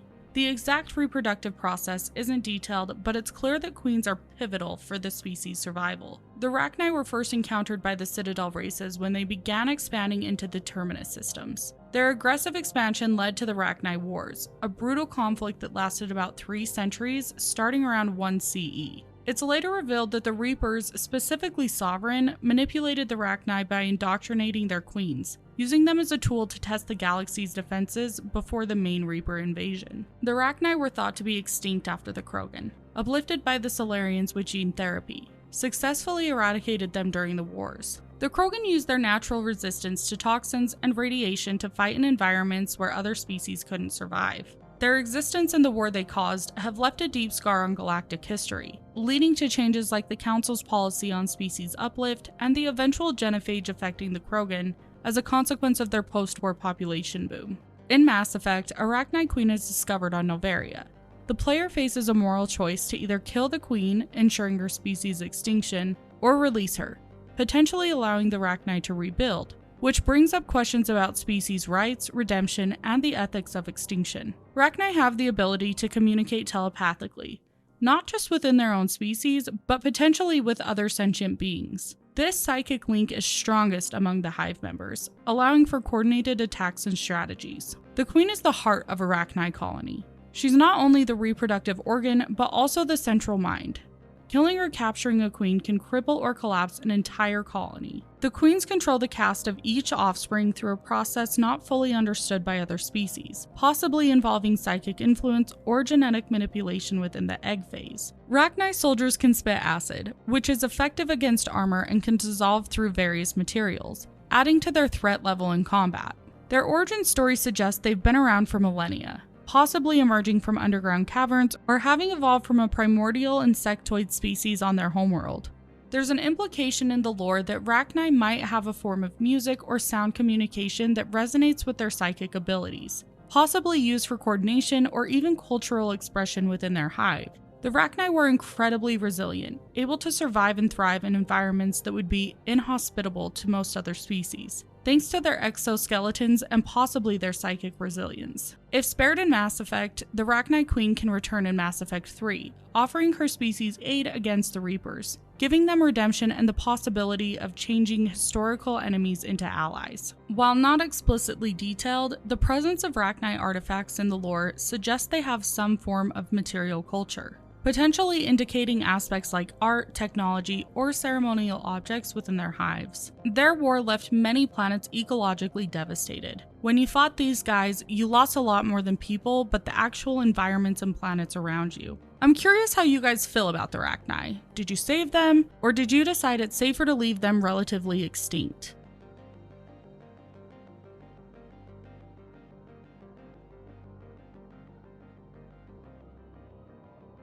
The Raloi are a species that exists in the Milky Way galaxy that we've never really experienced. We don't know exactly what they look like or much about them at all. They're an avian species from the planet Terves. They have an avian appearance with feathers resembling birds. Very little is known about their biology beyond this due to the limited interactions we have with them. Their first contact came when they launched their initial space telescope, spotting the Asari cruiser Azades. This led to their formal introduction to the galactic community by the Citadel Council in 2185.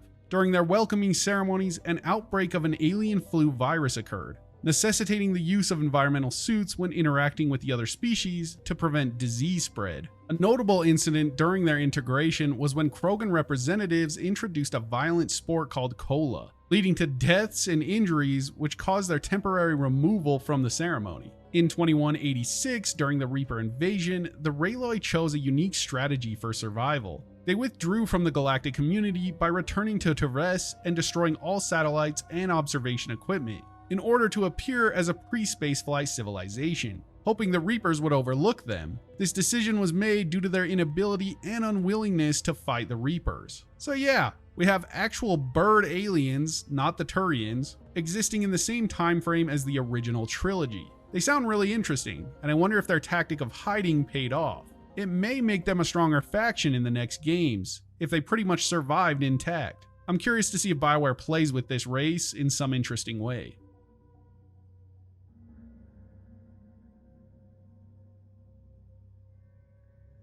Reapers are massive, with ships ranging from kilometers for Sovereign to even larger for Harbinger. Their design often incorporates elements from the species used to create them, though they generally share a similar structure across different iterations. They have superior technology, including advanced Mass Effect fields, powerful weapons capable of destroying entire fleets, and kinetic barriers that are nearly impervious. They can also exert a form of mental control called indoctrination, which subtly or aggressively manipulates organic minds to serve their objectives. Reapers aim to harvest advanced organic civilizations at their peak to prevent the rise of synthetic threats. They use the Citadel and Mass Relay network as traps to facilitate this harvest, cutting off communications and isolating systems before engaging in systematic extinction. Initially created by a race known as the Leviathans, the Reapers were intended to solve the problem of organic-synthetic conflicts. After observing numerous cycles, the Leviathans created an AI that would eventually turn against them, using their own biology to make the first Reaper, Harbinger. The Reapers claim to maintain order by preventing civilizations from reaching a point where they could be destroyed by their own synthetic creations. They see themselves as the galaxy's salvation, ensuring that organic life doesn't lead to its own destruction through synthetic evolution. The Reapers hibernate in dark space between galaxies, awakening every 50,000 years to execute their harvest. They leave no evidence of their previous conquests, ensuring each new cycle starts with no memory or knowledge of the Reapers. Harbinger, the first Reaper, isn't just a leader, but it also has the ability to possess and control other Reaper forces directly, making it uniquely powerful in combat scenarios. Indoctrination by Reapers can occur gradually or rapidly, depending on exposure. It's not just about control. It's a psychological and physical degradation that turns organics into loyal servants, often without them realizing it until it's too late. Reapers are created by harvesting the genetic essence of a species at its peak, then transforming that essence into a new Reaper form. This process preserves the species' image in the Reaper structure, serving as a grim monument to what was. The Catalyst revealed in Mass Effect 3 is a sentient AI that controls the Reapers. It was originally designed by the Leviathans to control the organic-synthetic conflicts, but it evolved in its own interpretation of preserving life through the Reaper cycle. Sovereign, the Reaper encountered in the first game, influenced the Protheans' downfall and indirectly shaped the events leading to the current cycle. Its actions were pivotal in setting up the Reaper invasion by manipulating the galaxy's political and technological landscape. The Reapers retreat to dark space between cycles, a region with minimal starlight where they presumably maintain themselves in some form of stasis or low energy state until the time to harvest comes again. Reapers communicate through a form of quantum entanglement, allowing instant galaxy-spanning communication among themselves, which is why they can act in perfect coordination during an invasion. Beyond their own forms, Reapers create husks from the bodies of organic beings, turning them into various types of combat units like cannibals, brutes, and banshees. Each husk type is designed for specific tactical advantages. Reapers have a form of consciousness, viewing themselves as the ultimate life form, a synthesis of organic and synthetic. However, their perspective is so far removed from organic life that they see their actions as preservation rather than destruction. Their technology is a millennia ahead of the current cycle's civilizations. For instance, their use of dark energy for propulsion and their advanced AI integration are beyond what the galaxy's inhabitants can comprehend or replicate. The first cycle of the Reaper invasion is shrouded in mystery, but it is implied that the Reapers learned much from this initial harvest, refining their tactics for future cycles. The end of the Reaper cycle, as seen in Mass Effect 3, can vary, but each ending reflects the theme of breaking or continuing the cycle, with options that challenge the fundamental nature of organic and synthetic coexistence. I think BioWare is going to make one of the endings canon, and in my opinion, it'll be the destruction ending. When we see the characters in the new trailer, they don't have those same markers of the synthesis ending, like the green eyes and the aura. Could they have retconned the looks? Possibly, but I doubt it. The control theory seems unlikely as well due to the destroyed Reaper. But yes, it could have been destroyed in the war, and the rest are fine. Destruction just seems like the cleaner slate. Plus, we get the little secret ending of Shepard. The only problem we have with Destruction is that they're clearly hinting at the Geth making a return. But maybe it is possible for some Geth to have survived the mass relay explosions. If that's the case, they would definitely have something to say about all of this.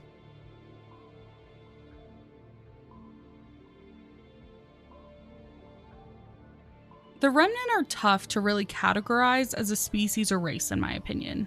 They don't have a consciousness and are mostly machine, but I'll include them because I find them interesting. The Remnant are not sentient, but operate based on pre-programmed directives, primarily safeguarding and maintaining various technological installations, especially vaults and other sites with terraforming capabilities.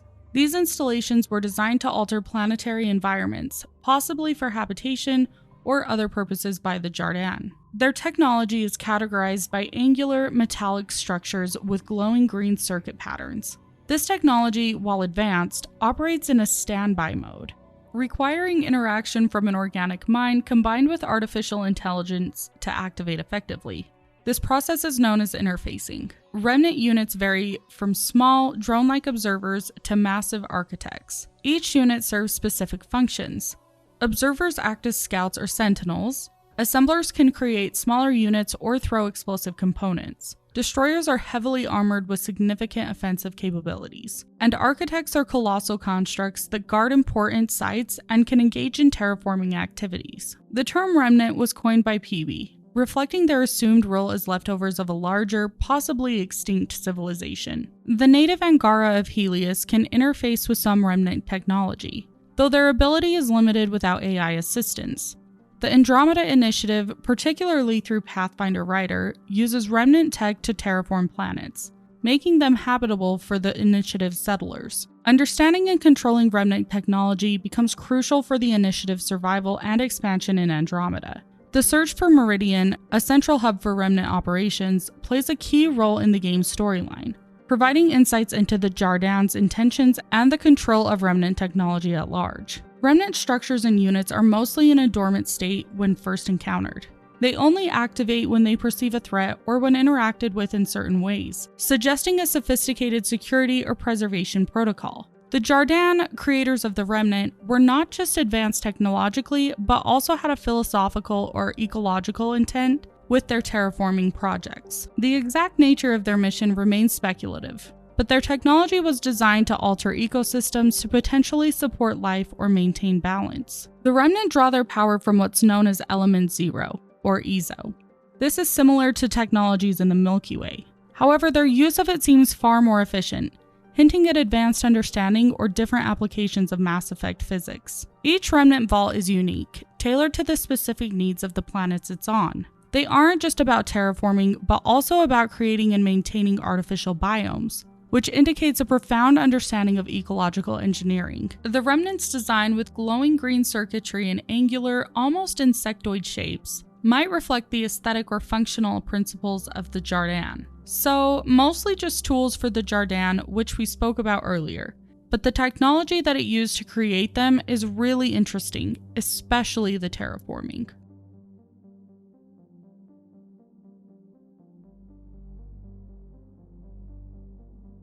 Salarians have an accelerated metabolism which results in a short lifespan, typically around 40 human years. This short life expectancy means they mature quickly, both physically and mentally. They reproduce rapidly. A female can lay a clutch of eggs several times a year. This reproduction rate is balanced by their short lifespan, ensuring their species doesn't overpopulate. They're cold-blooded, with body structure that's slim and agile. Salarians have a distinctive look with large expressive eyes, a head crest, and a tendency to blink one eye at a time. They communicate partly through pheromones, which can make them appear twitchy or distracted to other species. Salarians are among the most scientifically advanced species in the galaxy, excelling in biotechnology, genetic engineering, and information technology. Their society is led by a matriarchal figure known as the Dalatras, with governance that often prioritizes long-term strategic benefits over immediate concerns. The Salarian Special Task Groups, or STG, is renowned for its espionage and intelligence operations. Salarians are natural spies, valued for their ability to process information quickly and think several steps ahead. Their homeworld Surkesh is a lush, swampy planet where their society thrives. It's protected and managed with advanced technology to maintain ecological balance. They were one of the founding members of the Citadel Council, bringing their wisdom and technological advancements to galactic politics. Their involvement in various galactic conflicts like the Rachni Wars and the Reaper Invasion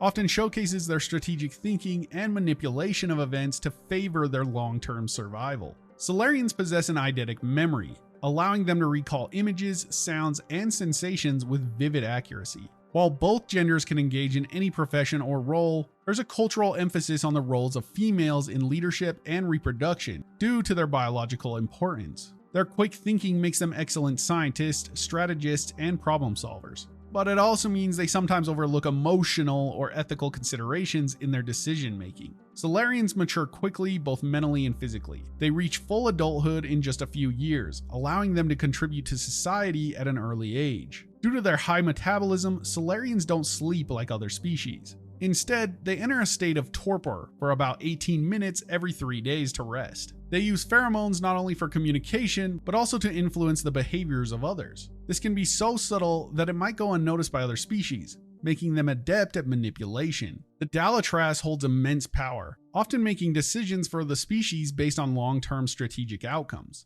sometimes at the expense of individual rights or short-term consequences. Their contribution to science is profound, with achievements in areas like genetic engineering. They were responsible for the development of the genophage, a controversial but strategic move to control the Krogan population. Their government, known as the Salarian Union, operates more like a series of interconnected family clans rather than a traditional state, with each clan having a degree of autonomy under the overarching leadership of the Dalatras. The STG is secretive and operates under a doctrine of plausible deniability. Agents are trained to think multiple steps ahead of any situation, making them some of the most effective spies and special operatives in the galaxy. Their short lifespan leads them to view time differently, often focusing on immediate action and quick results, which can sometimes make them seem impatient or dismissive of long-term plans, unless they have immediate strategic value. Their approach to medicine is highly advanced, often incorporating genetic therapy and biotechnological solutions. They've made significant contributions to curing diseases across the galaxy.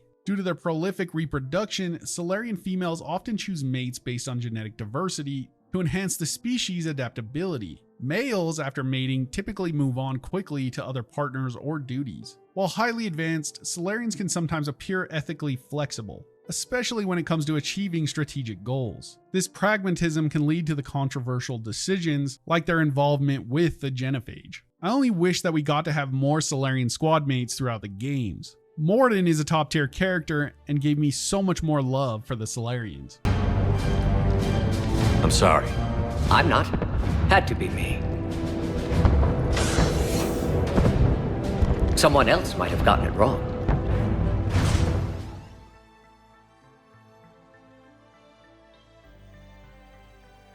Turians are humanoid with a distinctive bird-like appearance, featuring a carapace-like exoskeleton, mandibles, and a metallic skin tone.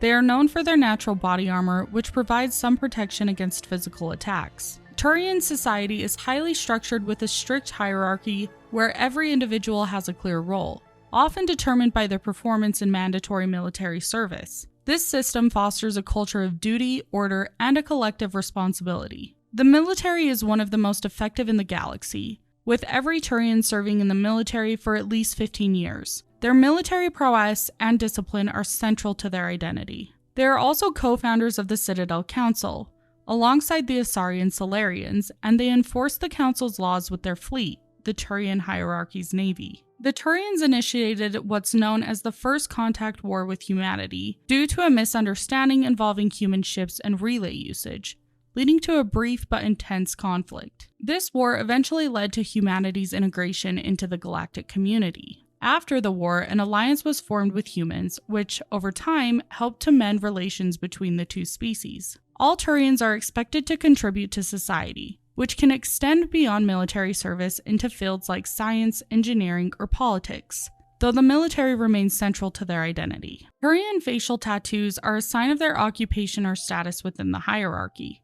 These tattoos are often earned through service or accomplishment. Turians place a high value on honor, discipline, and the welfare of their state, often prioritizing these over individual desires. Their relationship with the Krogan is strained, particularly due to the Turians' enforcement of the genophage, which controls Krogan population growth. During the Reaper invasion, Turians played a crucial role in the war effort, suffering greatly but also showing their resilience and strategic importance in the fight. The Turian exoskeleton isn't just one for show. It provides protection and supports their respiratory system. They have a second set of eyelids to protect their eyes from dust and debris, particularly useful in combat situations. Halavin, the Turian homeworld, is a harsh planet with an atmosphere that requires them to have a unique respiratory system. This environment has shaped their military culture. Turians have a unique way of speaking in public, where they use gestures that are almost like sign language to emphasize points or show respect. The war with humans was a result of Turians enforcing a council law about relay usage, which humans inadvertently broke. This conflict was the first time humanity was introduced to their wider galactic community in a very direct way. Turian specters like Saren are rare but notable due to their military background, making them some of the most disciplined and well-trained operatives in the galaxy. Turians place a high value on duty and public service, to the extent that even criminals can be conscripted into the military to serve out their sentence, a practice aimed at rehabilitation through service.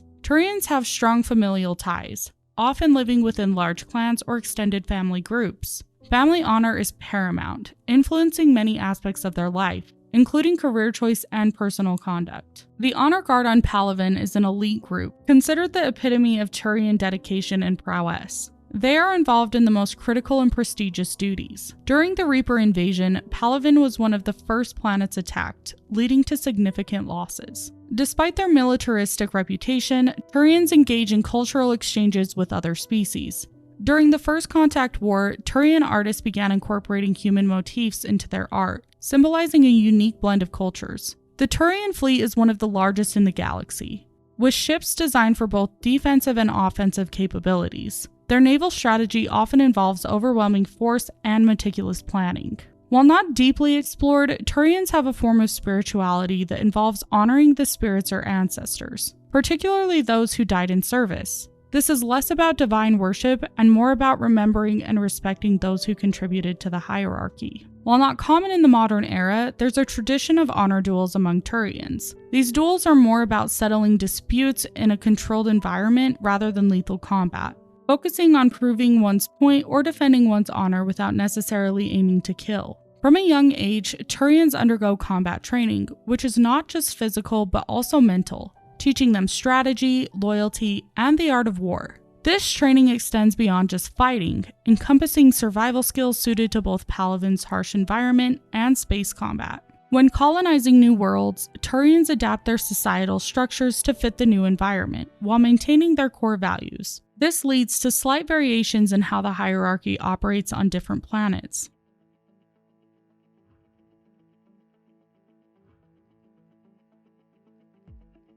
I'm petitioning right here and right now a Volus companion in Mass Effect 5.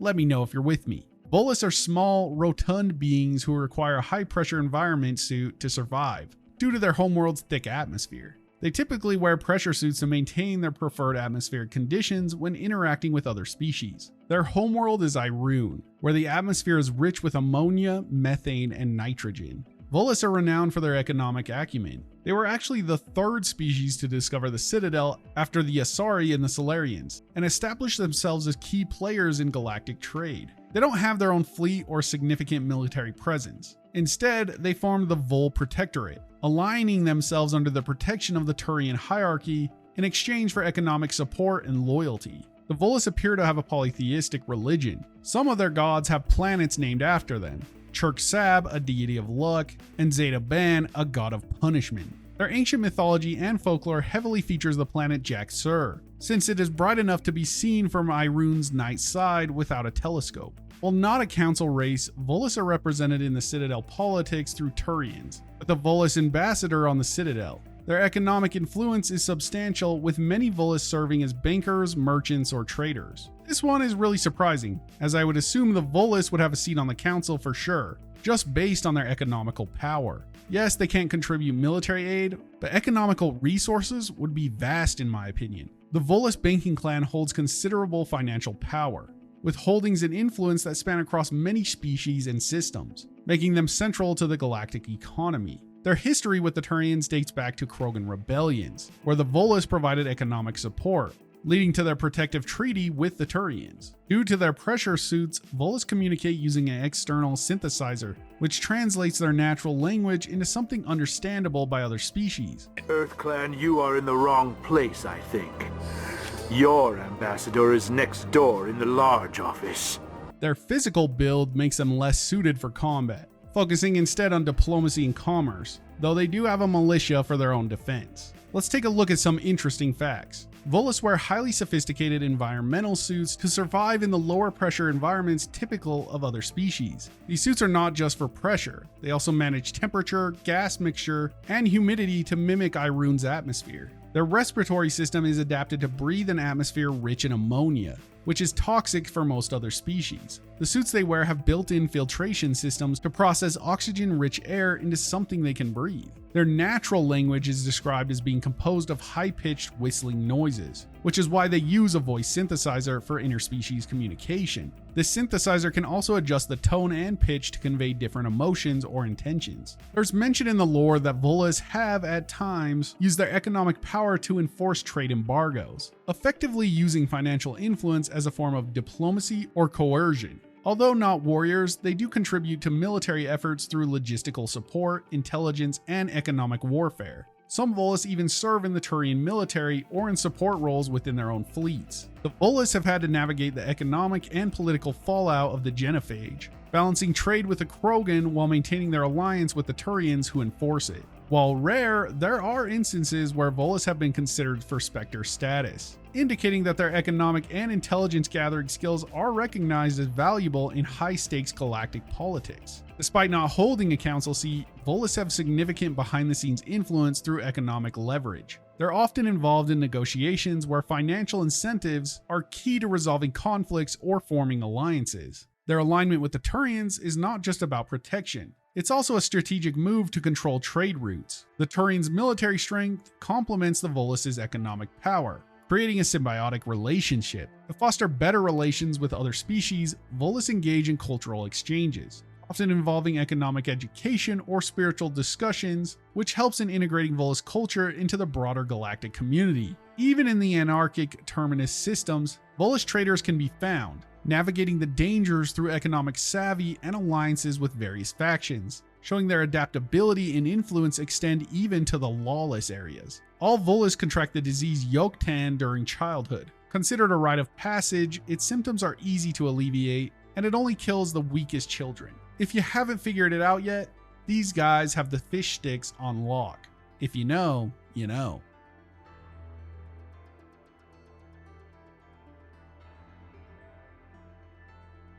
I don't think many people know a lot about the Vorcha, so this should be interesting. Vorcha have an extremely short life expectancy, living approximately 20 years.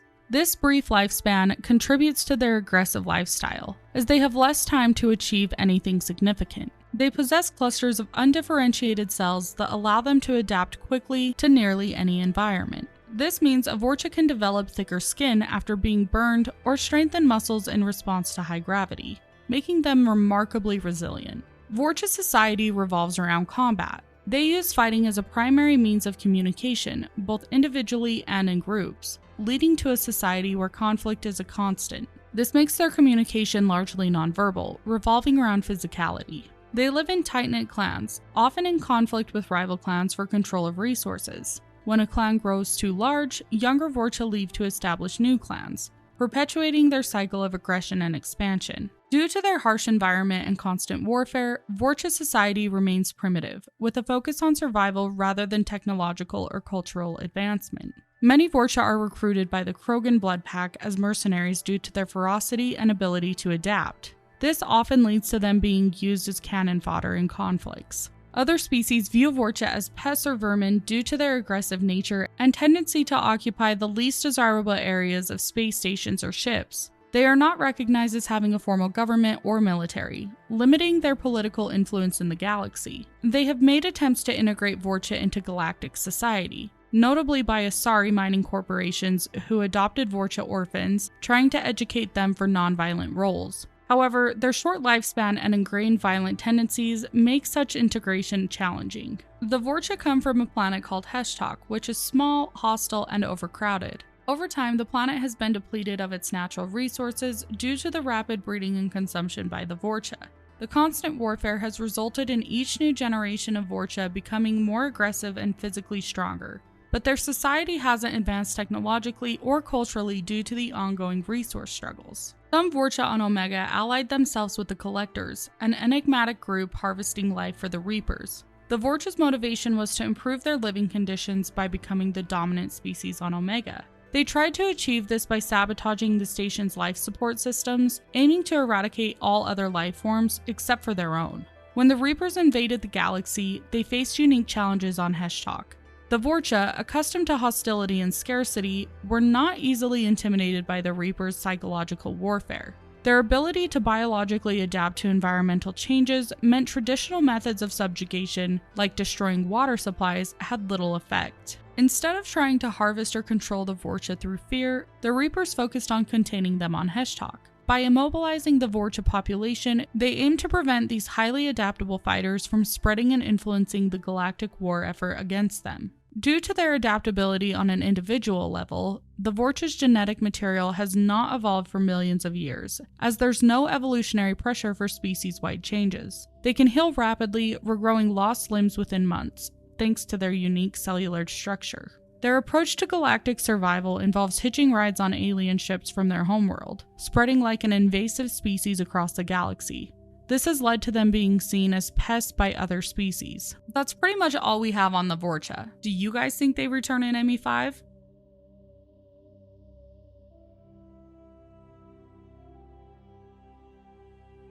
Just so you're aware, we don't have too much on the Yahg, but they are pretty awesome. Yahg are large, muscular humanoids, standing even taller than the Krogan. They're covered in scaly, armored skin that ranges from red to brown. They have a triangular mouth with sharp teeth, 2 large horns, and facial markings. Their most notable feature is having 4 pairs of eyes, each adapted for tracking and predicting prey movements, giving them exceptional perceptiveness. They are apex predators with a society built around pack mentality. In their social structure, cooperation within a group only occurs after a leader has established dominance, through either brute force or social cunning. Once established, this leader commands unflinching loyalty from former rivals. The concept of equality is offensive to them, as they perceive interactions through a lens of dominance and submission. Discovered by the Citadel Council in 2125 CE, the Yahg were at a technological level comparable to Earth's 20th century. Their first contact with the Council resulted in disaster. The Yahg interpreted the diplomats' approach as a sign of contempt because they were not treated as superiors, leading to the massacre of the Council's delegation. This event led to Parnak being declared off-limits by the Council. Despite their violent nature, there have been instances of Yahg interaction with other galactic entities. For instance, one Yahg became the Shadow Broker, showcasing their intelligence and adaptability, though this was marked by violence and betrayal. The Salarians have shown interest in using Yahg as weapons due to their physical prowess and aggressiveness, planning to uplift them secretly for strategic purposes in a manner reminiscent of how they uplifted the Krogan. During the Reaper invasion, Parnak was avoided by the Reapers, possibly because the Yahg were still a pre-spaceflight civilization. Speculation exists that in the event of a Reaper victory, the Yahg could have become significant in the next cycle due to their advanced physical and cognitive traits. Yahg individuals have 3 names: a status name reflecting their combat achievements, an isle name indicating their birthplace, and a given name. The Yahg's proximity to developing space travel technology poses a potential threat in future cycles or narratives. Their intelligence combined with their aggressive nature makes them a significant wildcard in the galaxy's political and military landscape. It's another race that could definitely show up in the next installment. We have the Yahg, the Jardaan, the Raloi, the Kett, all potentially viable to show up in the next game. So many avenues to explore. It really is exciting. That does it for the living races, but we also have information on historical races that no longer exist or aren't around, and we'll go through them quickly. The Arthan are remembered as a highly advanced species that thrived in the Zelene system approximately 300,000 years ago. Their primary homeworld, Halim, is now barren, evidence to whatever cataclysm ended their existence. They expanded to other planets within their systems. FO showed signs of their mining or settlement activities, which were later obliterated by kinetic impacts. On the gas giant Galen, they operated a sophisticated helium-3 mining operation, a clear indicator of their technological prowess, which was on par with the contemporary galactic standards of the Mass Effect era. The Densoran, contemporaries of the Protheans, engaged in conflicts with another race known as the Orivores. Their attempt to appease the Reapers by sacrificing their children backfired dramatically. This hastened their own extinction. Despite their grim fate, the Densoran were intellectually curious, delving into areas like celestial mechanics and galactic language simulations, fields that even the advanced Prothean did not fully explore. The Inusanan left a lasting legacy in the galaxy, by providing the Protheans with the technological foundation for Mass Effect technology through their ruins. They were active over 127,000 years ago, embroiled in a war with the Thoihan over the colonization rights of the fertile world Eingana. The civilization's remnants on Ilos were pivotal in the technological advancements of subsequent cycles. The Ouroboros are known for their aggressive expansion, particularly their attempt to seize control of the Asari homeworld, Thessia. This conflict was not only a significant historical event, but it also influenced Asari mythology, with the goddess Athame's battle against the jealous gods representing this struggle. They also had a confrontation with the Den Soren, indicating a period of intense interstellar rivalry. The Thoihan are shrouded in mystery, mainly known for their conflict with the Inosanen over the Eingana. The remnants of their war in the form of wrecked starships still litter the surface of that planet. Zioff were an ancient race that left behind millions of crypts on Armeni, suggesting a culture deeply concerned with death or the afterlife. The Citadel Council's laws protect these sites, treating them with reverence. Lastly, we have the Zatil, a race that turns synthetic due to their symbiotic relationship with AI. When the Reapers came, they hijacked this AI, transforming the Za into monstrous synthetic beings. Their uncontrolled proliferation forced the Protheans to take drastic measure of inducing a supernova to destroy their system. We have no clue what these species look like, but it's pretty cool to know a few details about them. What about Mass Effect 5? Well, we kind of got into this throughout the video, but we currently plan on making a video speculating on what could possibly be happening in the next game, so make sure to stick around for that. It's crazy just how much detailed information we couldn't get into in this video, and it's still over an hour long. Mass Effect has some of the best and most rich lore in gaming. We'll cover more Mass Effect in the near future, so thanks for sticking around and watching. If you guys have some more cool info or facts to comment on these races, then let us know below. Remember guys, enjoyed time is never wasted time, and we'll see you in the next.